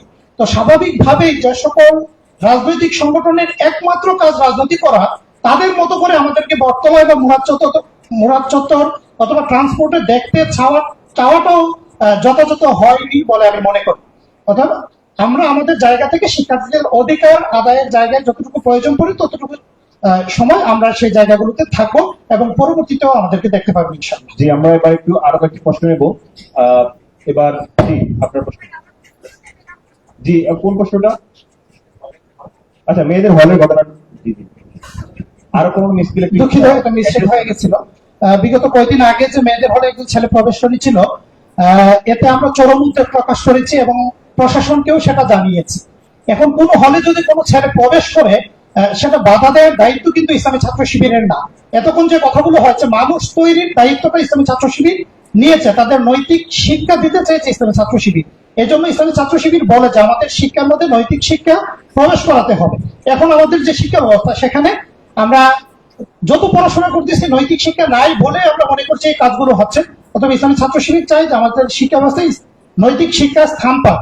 আর প্রশাসনকে আমরা বলবো যাতে করে এসব কাজ পরবর্তীতে না হয় এবং দৃষ্টান্তমূলক শাস্তির ব্যবস্থা করে। যদি দৃষ্টান্তমূলক শাস্তির ব্যবস্থা করে তাহলে পরবর্তীতে এরকম ঘটনা ঘটবে না বলে আমরা আশা করি। নারীদের পোশাকের স্বাধীনতা। জি জি জি। দেখুন, ইসলাম যেখানে ধর্মীয় স্বাধীনতা দিচ্ছে, যদি ইসলামটা ওয়ান কাইন্ড অফ রিলিজিয়ান এবং এখানে অনেকগুলো বিষয় থাকে, তো আমরা যদি ইসলামের একটা হিস্ট্রিক্যালি দেখি যে ইসলাম অন্য ধর্মের প্রতি কোন ধরনের বিদ্বেষ পোষণ করে না, নাম্বার 1 পয়েন্ট। নাম্বার 2 হচ্ছে অন্য ধর্মের প্রতি তিনি সম্মান প্রদর্শন করেন।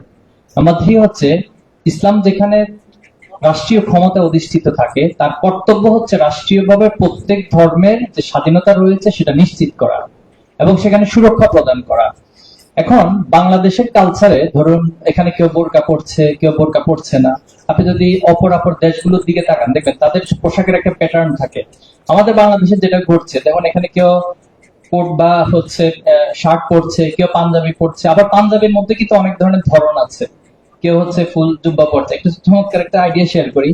যেমন আমি মক্কায় যাওয়ার একটা সুযোগ হয়েছিল, তো সেখানে বাংলাদেশের যেগুলো পাঞ্জাবি আমার ভাই যেটা পড়েছে, এটা পরে যখন আমি কয়েকদিন নামাজ পড়তে দাঁড়ালাম মসজিদে হেরেমে, নিজেকে একটু এতিম এতিম মনে হচ্ছে। মানে ওখানকার যে পাঞ্জাবির স্টাইল, আমাদের বাংলাদেশের এই পাঞ্জাবি আসলে নিজেকে এতিমে মনে হয়।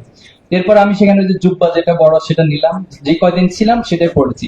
আবার বাংলাদেশে এসে যখন আমি এটা পড়ে চিন্তা করলাম যে একটু ক্যাম্পাসে যাবো, আয়নার সামনে দাঁড়ানোর পর মনে হলো যে এটা পড়ে যদি আমি ক্যাম্পাসে যাই, মানে সবাই আমাকে নিয়ে আজকে সারাদিন একটা হাসি তামাশার মধ্যে ফেলে দিবে। তো পরবর্তীতে সেটা খুললে আবার নর্মাল ড্রেস পরে গেলাম।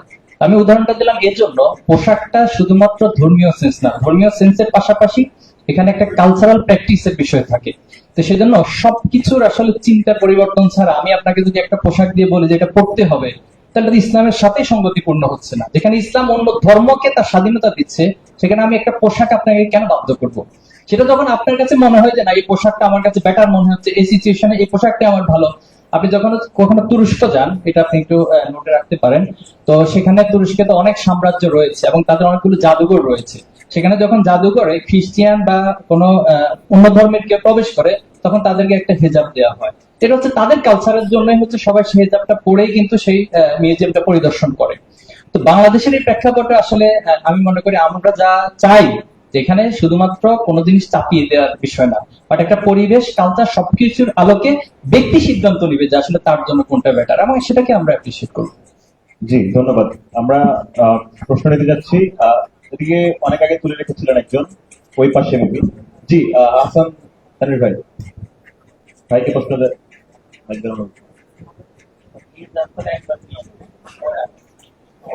এটা আমাদের লাস্ট কোশ্চেন টেকিং সেশন আর কি, আমরা এবার লাস্ট প্রশ্নগুলো নেব আর কি।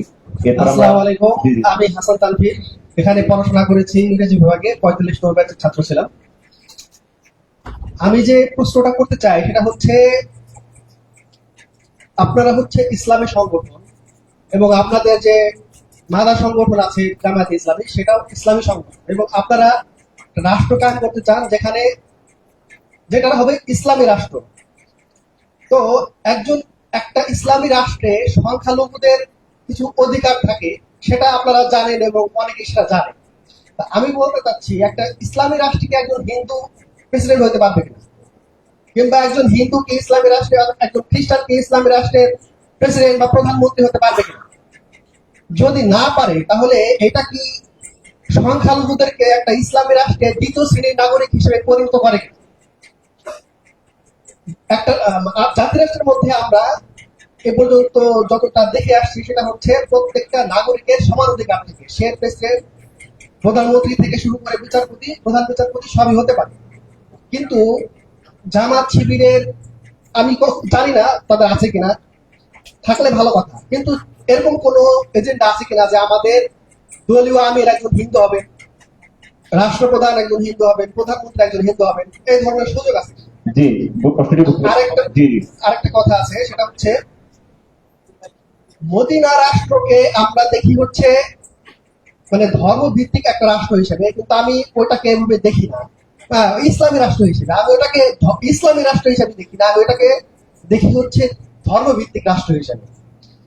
এই অর্থে যে নবী করিম সাল্লাল্লাহু আলাইহি ওয়াসাল্লাম এবং খোলাফায়ে রাশিদিন তারা হচ্ছে মদিনা রাষ্ট্রকে শুধু ইসলাম অনুযায়ী চালাইছেন, বিষয়টি তা না। তিনি শুধু মুসলমানদের জন্য ইসলামকে আইন হিসাবে ফলো করেছেন, বা মুসলমানদের জন্য ইসলামকে ল হিসেবে জারি করেছিলেন। ইহুদিদের জন্য তাওরাত ছিল, খ্রিস্টানদের জন্য ইনজিল ছিল। প্রত্যেকে তার ধর্মের যে বিধান সেই অনুযায়ী তিনি বিচার করতেন। তো বাংলাদেশে যদি জামাত ইসলামী বা শিবির কখন ক্ষমতায় আসে, তাহলে কি আপনারা হিন্দুদের জন্য হিন্দু কোড, খ্রিস্টানদের জন্য খ্রিস্টান কোড, মুসলিমদের জন্য মুসলিম কোড করবেন, নাকি সবার জন্য কমন একটা ইসলামিক কোড থাকবে? এটা হচ্ছে একটা বিষয়। আরেকটা বিষয় হচ্ছে বর্তমানে যে সকল ইসলামিক রাষ্ট্র আছে, ধরা যাক আফগানিস্তানের তালেবান, ইরানের ইসলামিক প্রজাতন্ত্র, ভাই সংক্ষিপ্ত করা প্রয়োজন ভাই, একদম টু দ্য সৌদি পয়েন্ট। আরবের যে ইসলামী রাষ্ট্র, এখানে ইসলামটাকে যেভাবে প্র্যাকটিস করা হয়, আপনারা কি ওই ধরনের কোনো মডেলকে ফলো করবেন, নাকি আপনাদের নিজস্ব কোনো এজেন্ডা আছে? এই তিনটাই হচ্ছে আমার মূল প্রশ্ন। জি, একজন একটা প্রশ্ন করবেন এখন। জি, পেছনে পেছনে। ভাই প্রশ্নটা নোট ডাউন করে রেখেছিলাম, তাই ওখান থেকে পড়েই বলছি। একটু টু দ্য পয়েন্ট বলার চেষ্টা করছি। আমি একটু হালকা একটু ব্যাখ্যা করতে চাচ্ছিলাম। তো বিগত 10 থেকে 15 বছর ছাত্র রাজনীতি করতে বলতে গেলে বাংলাদেশের ছাত্রলীগই করতো এবং নির্ভয় করতো। তো শিবিরের উপর বিভিন্ন নেগেটিভ ইমপ্রেশন তৈরি করার কারণে শিবিরকে ওভাবে রাজনীতি করতে দেওয়া হয়নি প্রকাশ্যে। তাই শিবির তাদের সার্ভাইভালের জন্য বিভিন্ন দলীয় সংগঠনে তাদের নেতাকর্মীদেরকে নিয়োগ দেয় বা পরিচয় গোপন করে এলিয়াস তৈরি করে ছাত্রলীগ বিভিন্ন পদস্থ করে, এবং অনেক ক্ষেত্রে তারা উচ্চ পদ প্রাপ্ত হয়। এই ক্ষেত্রে দেখা গেছে ছাত্রলীগ যেসব অপরাধমূলক কর্মকাণ্ড করতো, সেই ক্ষেত্রে দেখা গেছে শিবিরে ওইসব নেতাও কিন্তু ওসব তার নিজের পরিচয় গোপন রাখার কারণে ওসব অপরাধমূলক কর্মকাণ্ডে বাধ্য করতে হয়েছে। কিন্তু এটা বাধ্য হয়ে করতে হোক আর এনআইএস রক্ষা করার জন্য হোক, এইসব অপরাধমূলক কর্মকাণ্ডের দায় কি শিবির এড়াতে পারবে কিনা, সেটা আমার প্রশ্ন। দ্বিতীয় প্রশ্ন, প্রশ্ন শেষ? জি জি জি, ধন্যবাদ। আরেকটি প্রশ্ন, হ্যাঁ ওখান থেকে। আসসালামু আলাইকুম। আমি 45 ভাই যে প্রশ্ন করছে তার সাথে একটু অ্যাড করতে চাই। খুবই বেসিক প্রশ্ন। নবী সাল্লাল্লাহু আলাইহি ওয়াসাল্লাম যে পলিটিক্স করছেন, কিন্তু তার সময় জনগণকে তিনি আগে চেঞ্জ করছেন, নাগরিককে চেঞ্জ করছেন, তারপর নাগরিক তাকে ভালোবেসে ক্ষমতায় আনছেন। এখানে এমন একটা হাদিস আছে যে দেশের জনগণ যেমন সে দেশের শাসক হয় তেমন, যার প্রমাণ আমরা পেয়েছি অলরেডি। আমার প্রশ্ন, জামাত বা শিবির এরা যদি এই আইনটা বা এই রুলটাকে ফলো করে, তাহলে তারা আগে জনগণকে চেঞ্জ করতে চায় নাকি আগে ক্ষমতায় আসতে চায়? আর যদি ক্ষমতায় নাই বা আসতে চায়, তাহলে সে পলিটিক্যাল পার্টি জি, হিসেবে ধন্যবাদ। আমরা 3টি প্রশ্ন নেব আর কি। জি, আমরা এখানে অনেকক্ষণ প্রশ্ন নিয়ে নেই, একটা এই তিনটা শেষ। জি জি, প্রশ্ন করেন প্লিজ। এপাশ থেকে, এপাশে অনেকক্ষণ প্রশ্ন নেওয়া হয়নি।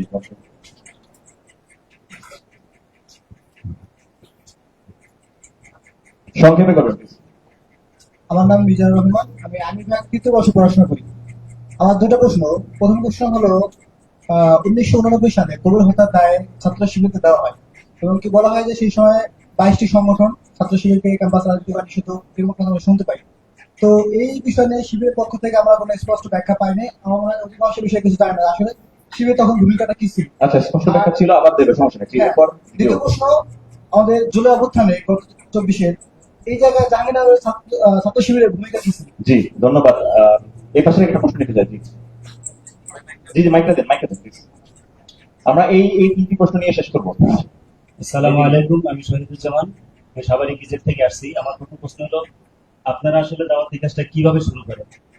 আর কথা হলো, আমি যদি আপনাদের দাওয়াতটা রিসিভ না করি, সেক্ষেত্রে আপনারা আমাকে কিভাবে দেখবেন? আচ্টা, ধন্যবাদ। আর দ্বিতীয় একটা প্রশ্ন, সেটা হলো যে আমাদের বোন বলছে যে আপনাদের জাহাঙ্গীরনগরের যে সমস্যাটা মাঝে ঘটছে, সেক্ষেত্রে আপনাদের অন্যান্য রাজনৈতিক দল যারা আছে তাদের সাথে আপনারা সমন্বয় করে কিভাবে কাজ করবেন এবং আগামীতে যদি পরিবেশটা ভালো হয় তাহলে সেক্ষেত্রে আপনাদের সাথে তাদের সম্পর্কটা কেমন জি হবে? জি ধন্যবাদ। আমরা এই ডিউটি 3টে এবং 4টে শেষ, এই 4টে প্রশ্ন শেষ করে দেবো। আমরা খুবই একদম টু দা পয়েন্ট প্রশ্ন করবেন। আমাদের আসলে রাত আসলে অনেক হয়েছে, আমরা উত্তরটি দিয়ে আমরা সেশনটা শেষ করতে যাচ্ছি।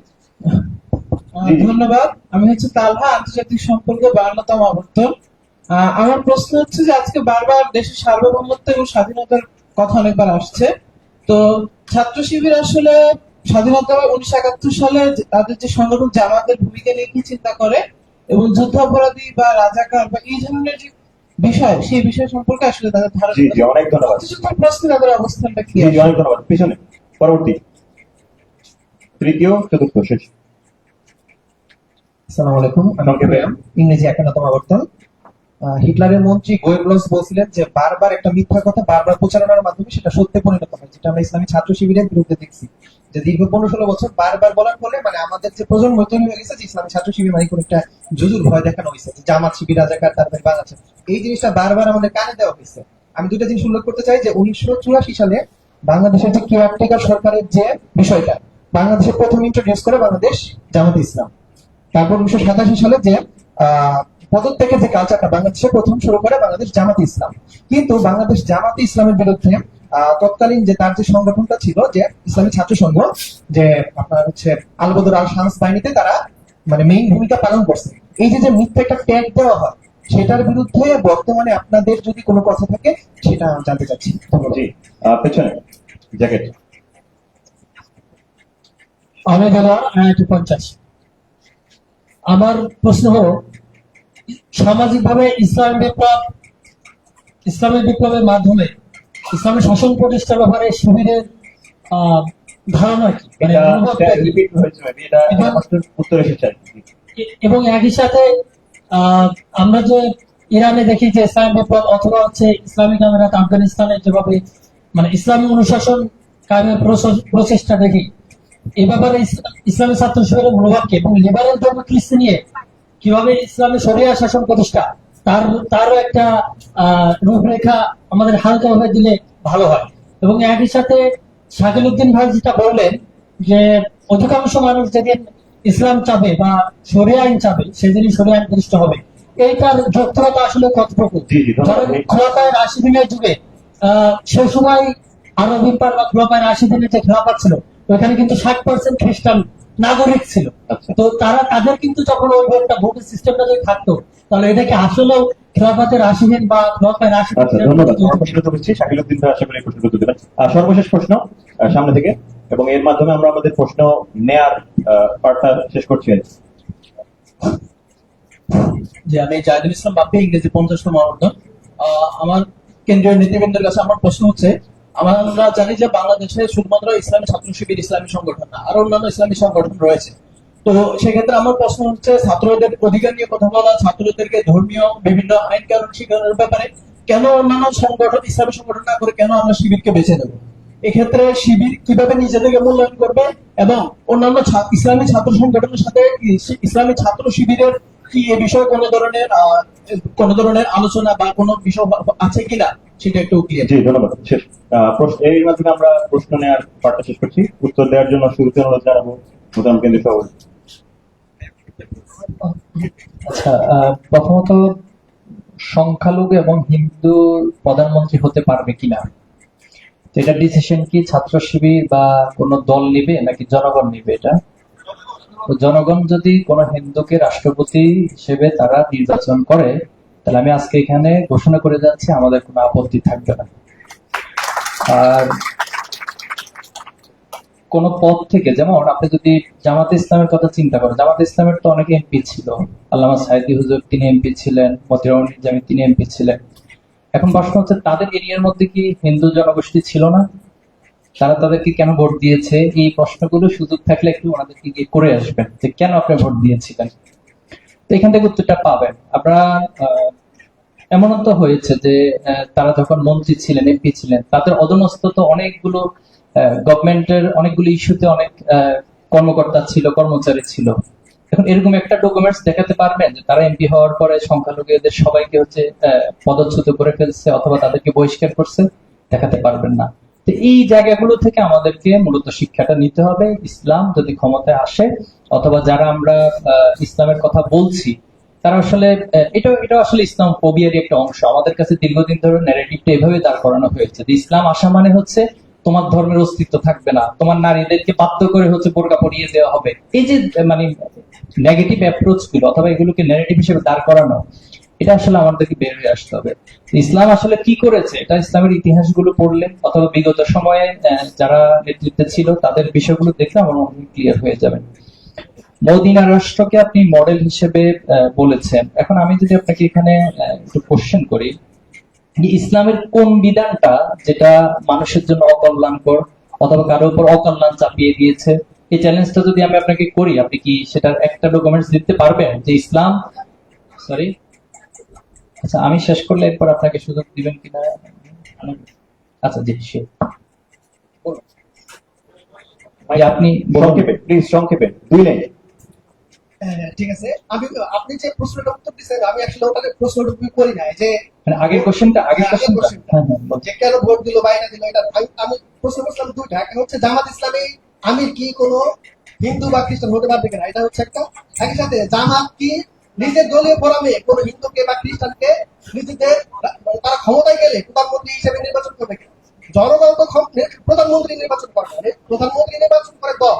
জি জামাতের কথা বলেছে বা ছাত্র শিবিরের কথা বলেছেন কিনা? বা জামাত আর শিবিরকে আমি একই মিল করছি। আচ্ছা একই মিল করেছেন ভাই। আর ছাত্র শিবির আর জামাতকে যদি ঘুরিয়ে ফেলেন তাহলে একটা প্রশ্ন ছিল, একসাথে উত্তর দিয়ে দেওয়া যেতে পারে। আপনি যেটা এখন বলছেন যে মদিনা রাষ্ট্রে কোনো মানে মানুষের সাথে অকল্যাণমূলক কোনো আইন ছিল কিনা, আমি এটা প্রশ্ন করি না। আমি প্রশ্ন করেছি মদিনা রাষ্ট্রে নবীজি যে আইন দিয়ে বিচার করতেন তিনি সবার জন্য এক আইন রাখেন নাই, তিনি ইহুদিদের জন্য তাওরাত অনুসারে সমাধান দিতেন। তো আপনারা কি হিন্দুদের জন্য হিন্দু কোড করবেন? আমি এটা প্রশ্ন করছি। সম্মানিত আইনজীবী এটা উত্তর দিতে চাচ্ছেন। আমি দুঃখিত মহতরম কেন্দ্রীয় সভাপতির কাছ থেকে নিলাম আইনের কথা, তো এই জন্য বললাম। যেমন আপনার কোন বড় ভাই যদি এই মুহূর্তে মামলার আসামি হয়, বাড়িতে নাই, আপনি জাহাঙ্গীরনগরের বড় ভাই হিসেবে আমার চেম্বারে গেলে আমি কিন্তু জামিন করে দেব, হেল্প করব। কারণ ওখানে আমি না জামাত না শিবির, আমি আইনজীবী। যে কোনো ক্লায়েন্ট আমার কাছে গেলে তাকে আইনগত অধিকার, তাকে আইনগত সহায়তা দেওয়ার দায়িত্ব একজন আইনজীবী। তো ভাই আপনি যেটা বললেন জামাত ইসলামী ক্ষমতায় গেলে হিন্দুদেরকেও কি শরিয়া আইন মানতে বাধ্য করা হবে কিনা, এই তো কথা। আচ্ছা আপনি আমাকে দুটো কথা বলেন। এক নাম্বার হলো সিভিল, বললাম না একটু আগে, সিভিল আইন ইসলামী, এটা কিন্তু আর একটা শব্দ হয়তো বাদ গেছে আমার। সিভিল আইনগুলো ধর্মীয় আইন, যার যার ধর্ম।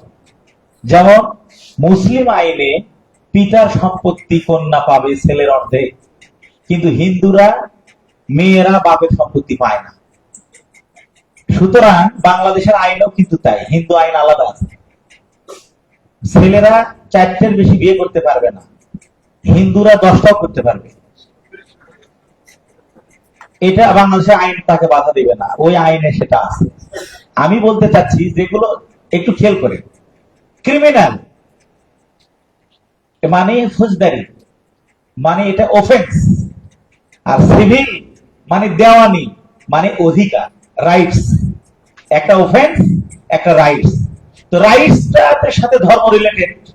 আমার ধর্মে সাপ হারাম, আপনার ধর্মে ওটা উত্তম খাবার, তা আপনি খান, আমার আপত্তি নাই, আমি খাবো না।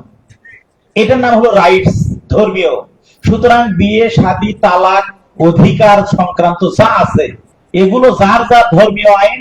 জামাত ইসলাম ক্ষমতা গেলেও ওই হিন্দুরা 10-15টা বিয়ে করতে পারবে, অসুবিধা নাই। সুতরাং যার ধর্মের আইন তার কাছে, এটা সিভিল রাইটস। এখন আসেন ফৌজদারি। এবার বলেন আপনার থাপ্পড়, আপনি একটা থাপ্পড় মারলে এটা বেশি লাগবে, হিন্দু একজন থাপ্পড় মারলে ওটা কম লাগবে নাকি? তাহলে থাপ্পড় মারার বিচার সমান হওয়া উচিত না ভিন্ন হওয়া উচিত? এই জন্য ইসলাম ক্ষমতায় গেলে ফৌজদারি আইন হবে সবার জন্য সমান। জি ধন্যবাদ। জি ধন্যবাদ। মদন কেন্দ্রীয় সভাপতির কাছে বাকি প্রশ্ন। ও আচ্ছা, ওটা শেষ করবো না। আমি একটা প্রশ্ন আপনাদের কাছে রাখতে চাচ্ছি, ভালো করে একটু খেয়াল করে।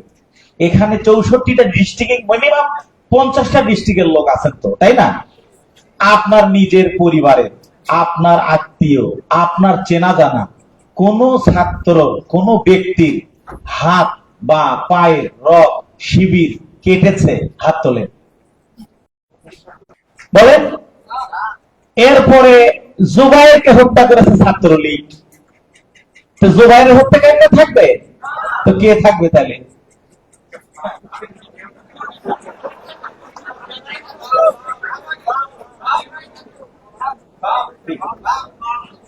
আর এই যে মুজাম্মেল আর রকম হত্যা করেছে বাম। এবার বলেন কার খুনিরা থাকবে? বলেন। তোমার খুনি থাকবে আর আমার খুনি থাকবে? তোমার খুনি থাকবে না, আমার খুনি থাকবে। তার মানে কি প্রশ্ন শিবির খুন করেছে? না, আমি ওটা উত্তর দেইনি, এখনো দিচ্ছি। প্রশ্ন হলো এই ডায়লগ চলবে না যে অমুকের খুনিদের ঠাই নাই, ঠাই নাই, তাহলে তো তোমারও ঠাই হবে না ভাই। ওই প্রশ্ন কাল থেকে আর জাহাঙ্গীরনগরে চলবে না। এখন আসেন কবির ভাই, ছোট করে বলি। এটা 1989 সালে 15 আগস্ট তারিখের ঘটনা। নাদির নামে এক ভাই আলবেরনি হলেন 1107 নম্বর রুমে উনি বসে পড়াশোনা করছিলেন। আগের দিন মিছিলকে কেন্দ্র করে কথা কাটাকাটি, এক মিছিল থেকে একটু সাউন্ড মারছিল, আর এক মিছিল থেকে উত্তর দিছিল, এটা নিয়ে ঠোকাঠুকি কয়েকজনের। পরে আবার সামনে থেকে সিনিয়ররা এসে ওটা মিটিয়ে দিয়েছে। ঠিক আছে ঠিক আছে, যাও ছোট ভাই যাও, বড় ভাই যাও, এভাবে শেষ। কিন্তু ওই ছোট ভাই বড় ভাইয়ের মধ্যে কারো কারো একটু মেজাজ বেশি না, হ্যাঁ আমার গায়ে হাত দেয়, এরকম।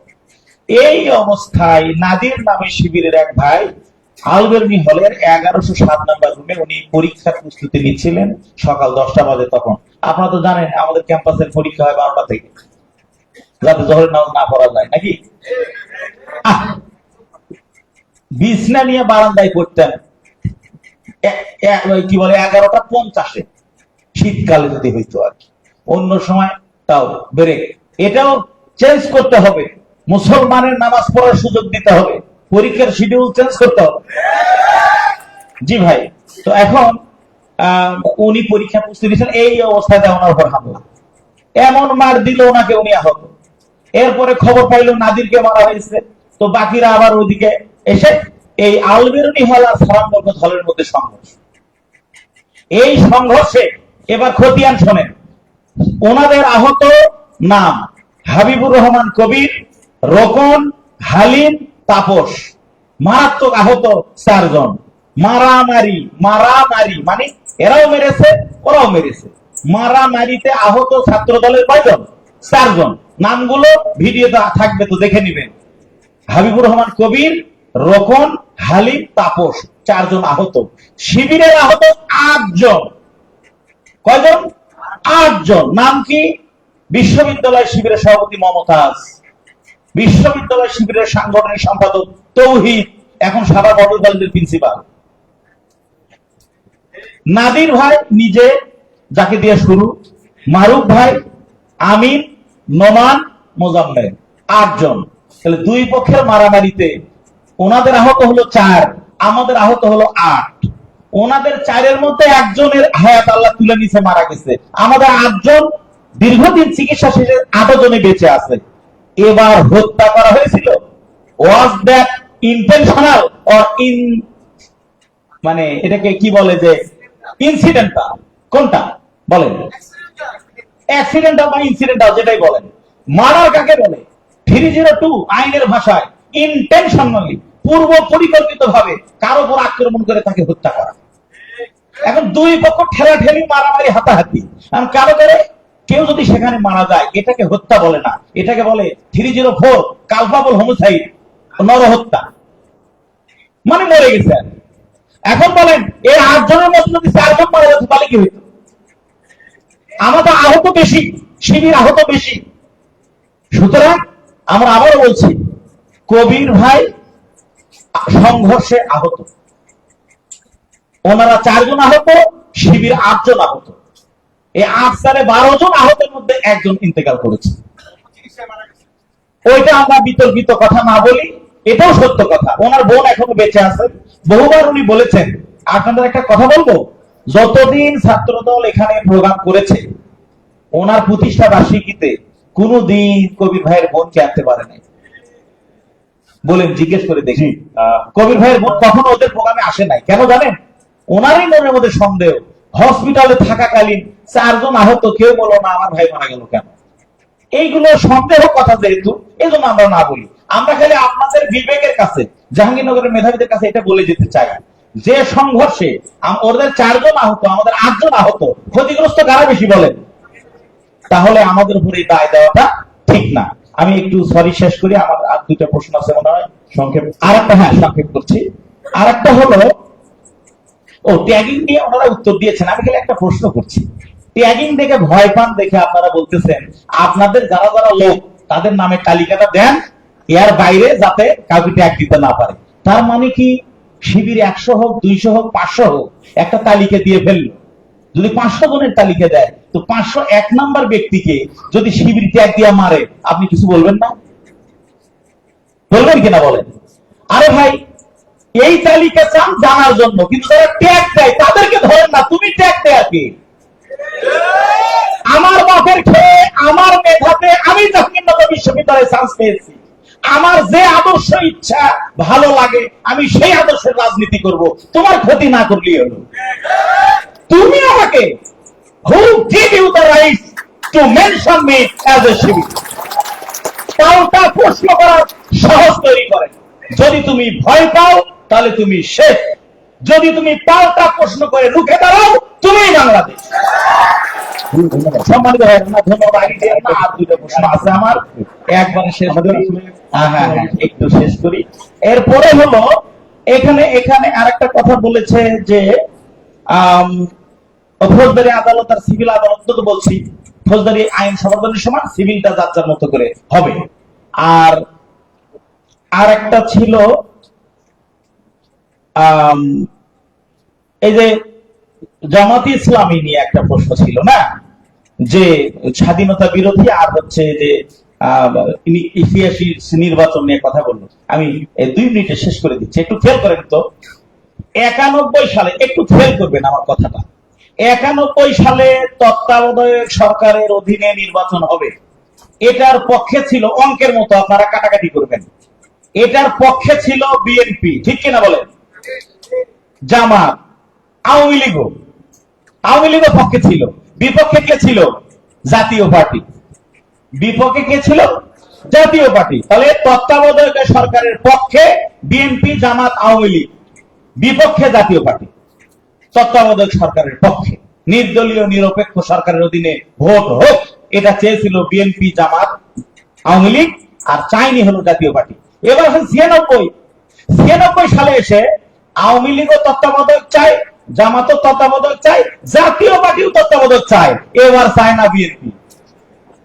15 ফেব্রুয়ারি একতরফা নির্বাচন, ঠিক কিনা বলেন? এরপরে আসো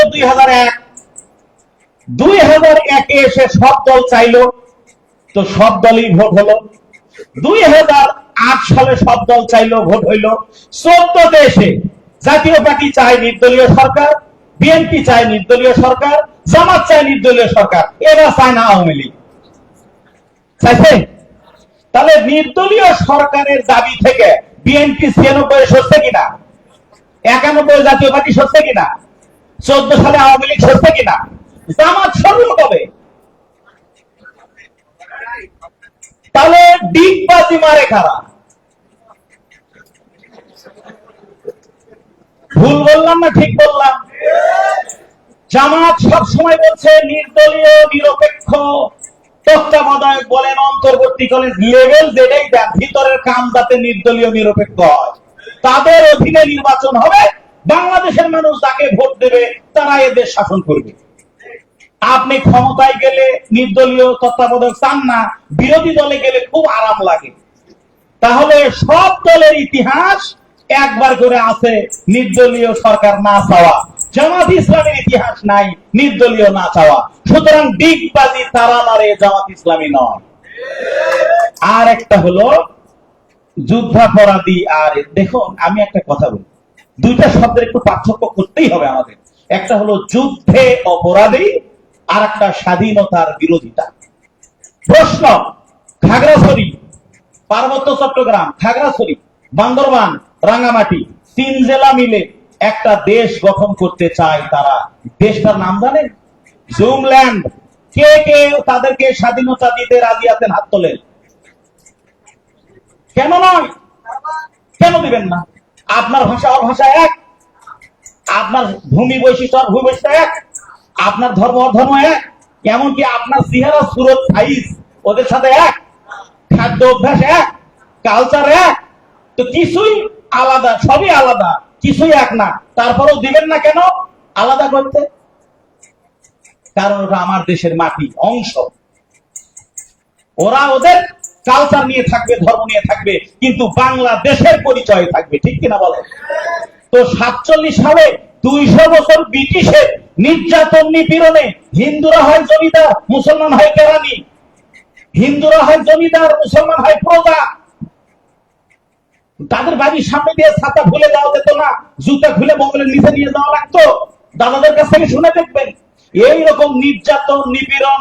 তিতুমিরের বাঁশের কেল্লা পড়বেন, কেন বাঁশের কেল্লা হয়েছিল? হাজী শরীয়তুল্লাহ পড়বেন, কেন হয়েছিল? তখন মুসলমানরা বলছে যে জিনা একসাথে হবে না, ওরা তো বেশি, ইন্ডিয়া তো বড়, মুসলমানরা ছোট এলাকা, অতএব মুসলমানদের আবাস ভূমি নিয়ে আলাদা রাষ্ট্র হোক। মোহাম্মদ আলী জিন্নাহ এই তত্ত্ব দিলেন। মুসলমানদের, আমাদের শেরে বাংলায় কে ফজলুল হক, তিনিও এটা সাপোর্ট করলেন। রাহুল প্রস্তাব দিলেন যে মুসলমানদের আবাস ভূমি নিয়ে পবিত্র ভূমি, উর্দু হলো পাকিস্তান, আর আলাদা ওরা হলো হিন্দুস্তান। তো আমার ইসলাম, আমার আকীদা, আমার ধর্ম, আমার ঈমান, তার উপর নির্ভর করে তৈরি হলো পাকিস্তান, আর একটা হলো হিন্দুস্তান। যখন শাসক আমার ডিস্টার্ব করলো, আমার ভাই, 2 ভাই মারামারি করলে কি হয়? বাপ ভিন্ন করে দেয় না? এটা আজ থেকে ভেনো, ওই পাতারের জমি তোর, এই পাতারের জমি তোর, মাঠের জমি তোর, গাড়িও ভেনো। তো আমরা ভাগ হয়ে গেছি, অসুবিধা কি? 2 ভাই আলাদা হয়ে গেলে, নাতিপুতি হয়ে গেলে আর এক জায়গায় হয়? পাকিস্তান আলাদা রাষ্ট্র, আমরা আলাদা রাষ্ট্র, তাদের সাথে আমাদের স্বাভাবিক বন্ধুত্বপূর্ণ সম্পর্ক, অন্য কোনো সম্পর্ক নয়। জামাত ইসলাম ওই সময় চাইছিল যে শাসকের সমস্যা, শাসক পরিবর্তন হোক, কিন্তু দেশের অখণ্ডতা ঠিক থাকে। আজকে পানি দিবে না, ফারাক্কা ওই পারমাণবিক একটা ওইদিকে সেট করে রাখলে পানি দিত, ওই গেটি বানাতে পারতো না, ফারাক্কা বাঁধে দেওয়ার সাহস করতো না। এইটা তখনকার ওলামায়ে কেরাম বুঝতে পেরেছিল। আর একটা কথা, শুধু কি জামাত ইসলাম, বলেন তো মুসলিম লীগ কি করেছিল? নিজাম ইসলাম কি করেছিল? ওই পার্বত্য এলাকার আদিবাসী ভাইয়েরাও পাকিস্তানের পক্ষে ছিল। আমি তখনকার কথা বলছি। সুতরাং তখন অখণ্ডতার পক্ষে যারা ছিল এদেরকে স্বাধীনতা বিরোধিতা করাকারী বলা হয়। সেটা ঠিক না ভুল, এটা ইতিহাস বিচার করবে, ভবিষ্যৎ বিচার করবে। কিন্তু প্রশ্ন হলো, যুদ্ধ শুরু হয়ে গেলে অপরাধী, তো এই অপরাধে জামাত ইসলামী লোকেরা কোথাও কোনো অপরাধ করেছে এরকম কোন প্রমাণ আজ পর্যন্ত মিলে নাই। তার একটা 2টা উদাহরণ দিয়ে আমার কথা শেষ করি। বলা হয়েছে সাইদি সাহেব বিশাব আলীকে হত্যা করেছে, সাক্ষীকে সুকরঞ্জন বালী, আপন ভাই। তো সুকরঞ্জন বালী হাইকোর্টের গেটে গেল এই কথা বলার জন্য যে না না, সাইদি সাহেবকে আমি চিনতামই না, উনি আমার ভাইকে খুন করে নাই। যেই মাত্র জানতে পারছে প্রসিকিউশন বিভাগ, যেই যায় উল্টা পাল্টা কবি, ওই গেটের থেকে নাই, তাকে পাওয়া গেল ভারতের কারাগারে। তার মানে বোঝা গেল সুকরঞ্জন বালী নিজের ভাই জানে না বিশাব আলী কে মারছে, আর আমাদের প্রসিকিউশন, আওয়ামী লীগের প্রসিকিউশন জানতো বিশাব আলীকে কে মারছে। সাইদি সাহেবের নামে ধর্ষণের অপরাধ। আপনাদের বিশ্বাস হলে ওকে। তো সম্মানিত ভাইয়েরা, বলতে চাচ্ছি শেষ যে পয়েন্টটা, সেটি হলো কি, এই স্বাধীন হওয়ার পরে যারা ধর্ষণের সেঞ্চুরি করে, আর একজনের বউকে আগাম করে, এবং ধর্ষণ গ্রুপ কি বলে রেপ, গ্যাং রেপ করে, তারা ছিল 71 সালে ফেরেশতা। আর দেশ স্বাধীনের পরে বাংলাদেশের কোন থানায় জামাত ইসলামী ছাত্র শিবিরের নামে একটা রেপ কেস নাই। এরা ছিল তখন ধর্ষণকারী। আগেকার জামাত শিবির ছিল ধর্ষণকারী, এখনকার নামে কোনো কেস নাই। আর এখনকার যারা ধর্ষণের সেঞ্চুরি করতেছে এরা 71 সালে ছিল ফেরেশতা নাকি? এটা বিবেকের, আবার you all are mature, genius, meritorious students and human being. স্বাভাবিক রাজনীতির কথা আপনারা ধরবেন কেন? বিবেক বুদ্ধি দিয়ে চিন্তা করবেন। সারা বাংলাদেশে জামাত শিবিরের নামে যদি হিন্দুদের জমি দখল করা না থাকে, ধর্ষণের মামলা না থাকে, তাহলে বাংলাদেশের মানুষের ইজ্জত, সম্পদ, সম্ভ্রম, নিরাপদ জামাতের কাছে, শিবিরের কাছে, ইনশাআল্লাহ। অসংখ্য ধন্যবাদ আপনাদের সবাইকে ধন্যবাদ। ভাইয়ের ব্যাখ্যার পরে তো আর ব্যাখ্যার প্রয়োজন নেই। তো আমি জাস্ট এটা বলবো যে এই ভূখণ্ডের হিস্ট্রিটা অনেক লং। আপনাকে 71 যেভাবে বিশ্লেষণ করা প্রয়োজন, আপনাকে 1757 বিশ্লেষণ করা প্রয়োজন, আপনাকে 1947 বিশ্লেষণ করা প্রয়োজন, 70 বিশ্লেষণ করা প্রয়োজন, 75 বিশ্লেষণ করা প্রয়োজন। তাহলে হিস্ট্রিক্যাল অ্যানালিসিসটা সবার উপর জাস্টিস হয়। আর যদি একটা পয়েন্ট থেকে যখন আপনি বিশ্লেষণ শুরু করেন, এটা কোনো হিস্ট্রিক্যালি জাস্টিস বলা যায় না। তো এই জায়গাটা আমি একটু অনুরোধ করব।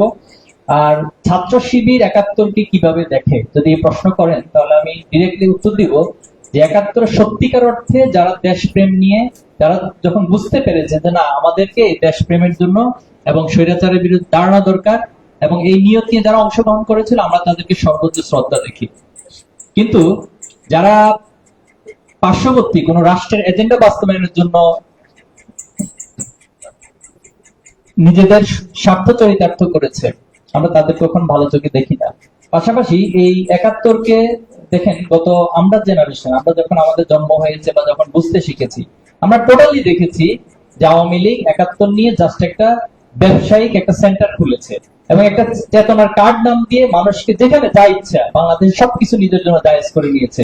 এই প্রজন্ম কখনো এই চেতনার কার্ড অথবা এই ব্যবসার সেন্টারকে অ্যাপ্রিসিয়েট করে নাই। এই জন্য 24-এর অবতারণা হয়েছে বৈষম্যহীন একটি রাষ্ট্র প্রতিষ্ঠা হবে, এবং আমরা সেটাই চাই যে বাংলাদেশে ভবিষ্যৎ প্রজন্মের হাত ধরে সত্যিকার অর্থে যে সাম্য, ন্যায় বিচার, স্বাধীনতা সেটা রক্ষা হবে। ছাত্র শিবিরের দাওয়াত নিয়ে একজন প্রশ্ন করেছেন যে আমাকে যখন দাওয়াত দেওয়া হয় তো কি দাওয়াত দেবে বা কিভাবে দাওয়াতটা শুরু করে, অথবা আমি যদি সেটা রিসিভ না করি তাহলে করণীয় কি? আমাদের কর্মপদ্ধতি যেটা বলছে যে তরুণ ছাত্র সমাজের কাছে ইসলামের আহ্বান পৌঁছিয়ে তাদের মাঝে ইসলামিক জ্ঞান অর্জন এবং বাস্তব জীবনে ইসলামের পূর্ণ অনুশীলনের দায়িত্ব জাগ্রত হবে, এটা আমাদের দাওয়াতের একটা বড় কনসেপ্ট। আরেকটা কনসেপ্ট হচ্ছে আমরা কর্মপদ্ধতিতে বলছি যে সকল প্রকার জুলুম নির্যাতনের মূলোচ্ছেদ করে ভ্রাতৃত্ব এবং ন্যায়ের সত্যের উপর একটি ইসলামী সমাজ প্রতিষ্ঠা করা, এই দুইটা জিনিসকে কম্বাইন করে মূলত একজন ছাত্রের কাছে দাওয়াতটা পৌঁছানো হয়।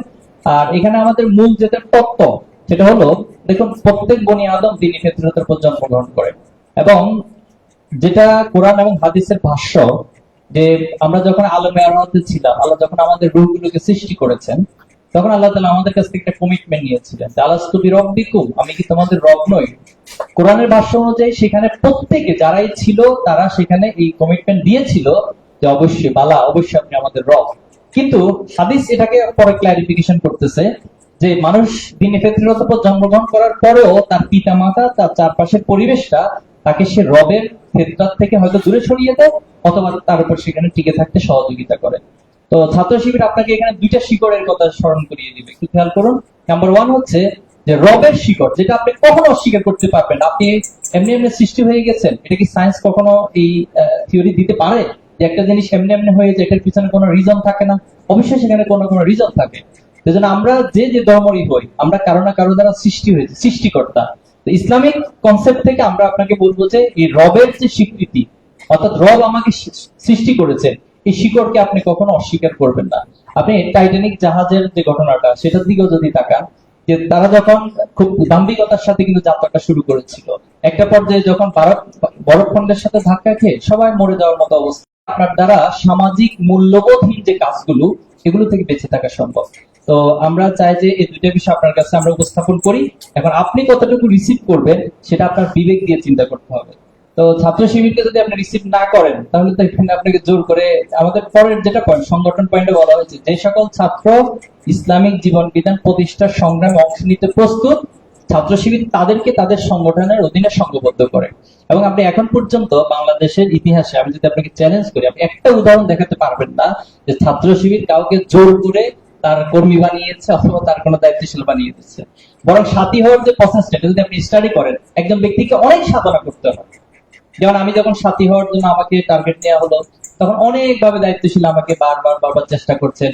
সাথী হয়ে গেলে 3 মাস নামাজ কাজা রাখা যায় না, এরপর রিপোর্টের অনেকগুলো মেনটেন করতে হয়, প্রায় 28টা বই পড়তে হয়। এখন এটা তো আসলে একটা ব্যক্তিকে জোর করে পড়ায় দেওয়া যায় না। আমি কি চাইলে কি আমরা 28টা বই পড়িয়ে দিতে পারবো? এটা নিজের জায়গা থেকে প্রচেষ্টা চালাতে হয়, দেন একটা পর্যায়ে গিয়ে সেটা। এজন্য এটাই আসলে ছাত্র শিবিরের দাওয়াতের আমি সংক্ষেপে কনসেপ্টটা বললাম। আর রিসিভ করা না করা টোটালি ব্যক্তির উপর ডিপেন্ডেন্ট, এবং আল্লাহ রাসূলুল্লাহ সাল্লাল্লাহু আলাইহি ওয়াসাল্লামের ক্ষেত্রে আল্লাহই নীতিমালা করে দিয়েছে যে তোমার দায়িত্ব হচ্ছে তুমি পৌঁছে দাও, তাকে স্মরণ করিয়ে দাও, তার বিবেকের দরজাটাকে একটু নক করো, বিবেকের জানালায় গিয়ে একটু নক করো, দেন তার যদি বোধ শক্তি হয় তাহলে সেটা রিসিভ করবে, আর না করলে সেটা নিয়ে পাহারাদার হিসেবে জোর করে ঘাট ধরে তাকে সেটা রিসিভ করানোর কোনো প্রয়োজন নেই। অপরাপর ইসলামিক সংগঠনে যে প্রশ্নটা করছেন এটা একটু অ্যাড্রেস করতে চাচ্ছি। দেখুন, সবাই তো কাজ করে, একটা টিমে যদি 11 জন প্লেয়ার থাকে, সবাই কি একইভাবে খেলতে পারে খেলার মাঠে? পারে না। একটা বিল্ডিং, এই যে বিল্ডিংটার স্ট্রাকচারের কথা চিন্তা করুন, এখানে আমরা দৃশ্যমান কিছু দেখছি বিল্ডিং এর, আবার বিল্ডিং এর নিচেও তো অনেকগুলো অংশ রয়েছে, এখানে রড রয়েছে, সিমেন্ট রয়েছে, বালি রয়েছে, আবার পানির মিশ্রণ রয়েছে। পানি তো আমরা ভুলেও দেখছি না বিল্ডিং এর মধ্যে, কিন্তু পানির অবদান কি আপনি অস্বীকার করতে পারবেন না। আবার এই বৈষম্য বিরোধী আন্দোলনের কথা যদি চিন্তা করেন, এখানে অনেক মায়েরা ছিল তার সন্তানের জন্য কেঁদে কেঁদে দোয়া করছে, তো সেটাকে কি আপনি একবার উড়িয়ে দিবেন? আমাদের বিদেশের অনেক ভাইয়েরা অনলাইনে তারা অ্যাক্টিভিজম চালিয়েছে, সেটাকে কি আপনি অস্বীকার করবেন? অনেক মা পানি নিয়ে সবার কাছাকাছি গিয়েছে, পানি লাগবে কিনা, মুগ্ধ তো একটা উক্তি তো অলরেডি ভাইরাল সবার কাছে যে পানি লাগবে, পানি, তাহলে সেটাকে আপনি কিভাবে অস্বীকার করবেন? আবার কেউ শহীদ হয়েছে, তিনিও তো অনেক বড় ভূমিকা রেখেছেন, কেউ হাত হারিয়েছেন, কেউ পা হারিয়েছেন, কেউ আহত হয়েছেন। তো এই সব কিছু মিলেই তো আন্দোলন। তা আমরা মনে করি আমরা কোনো ইসলামিক দলের প্রতি বিদ্বেষ পোষণ করি না। কারো ভিতরে যদি ভুল ত্রুটি থাকে সেটার দায় দায়িত্ব সম্পূর্ণ তার নিজের।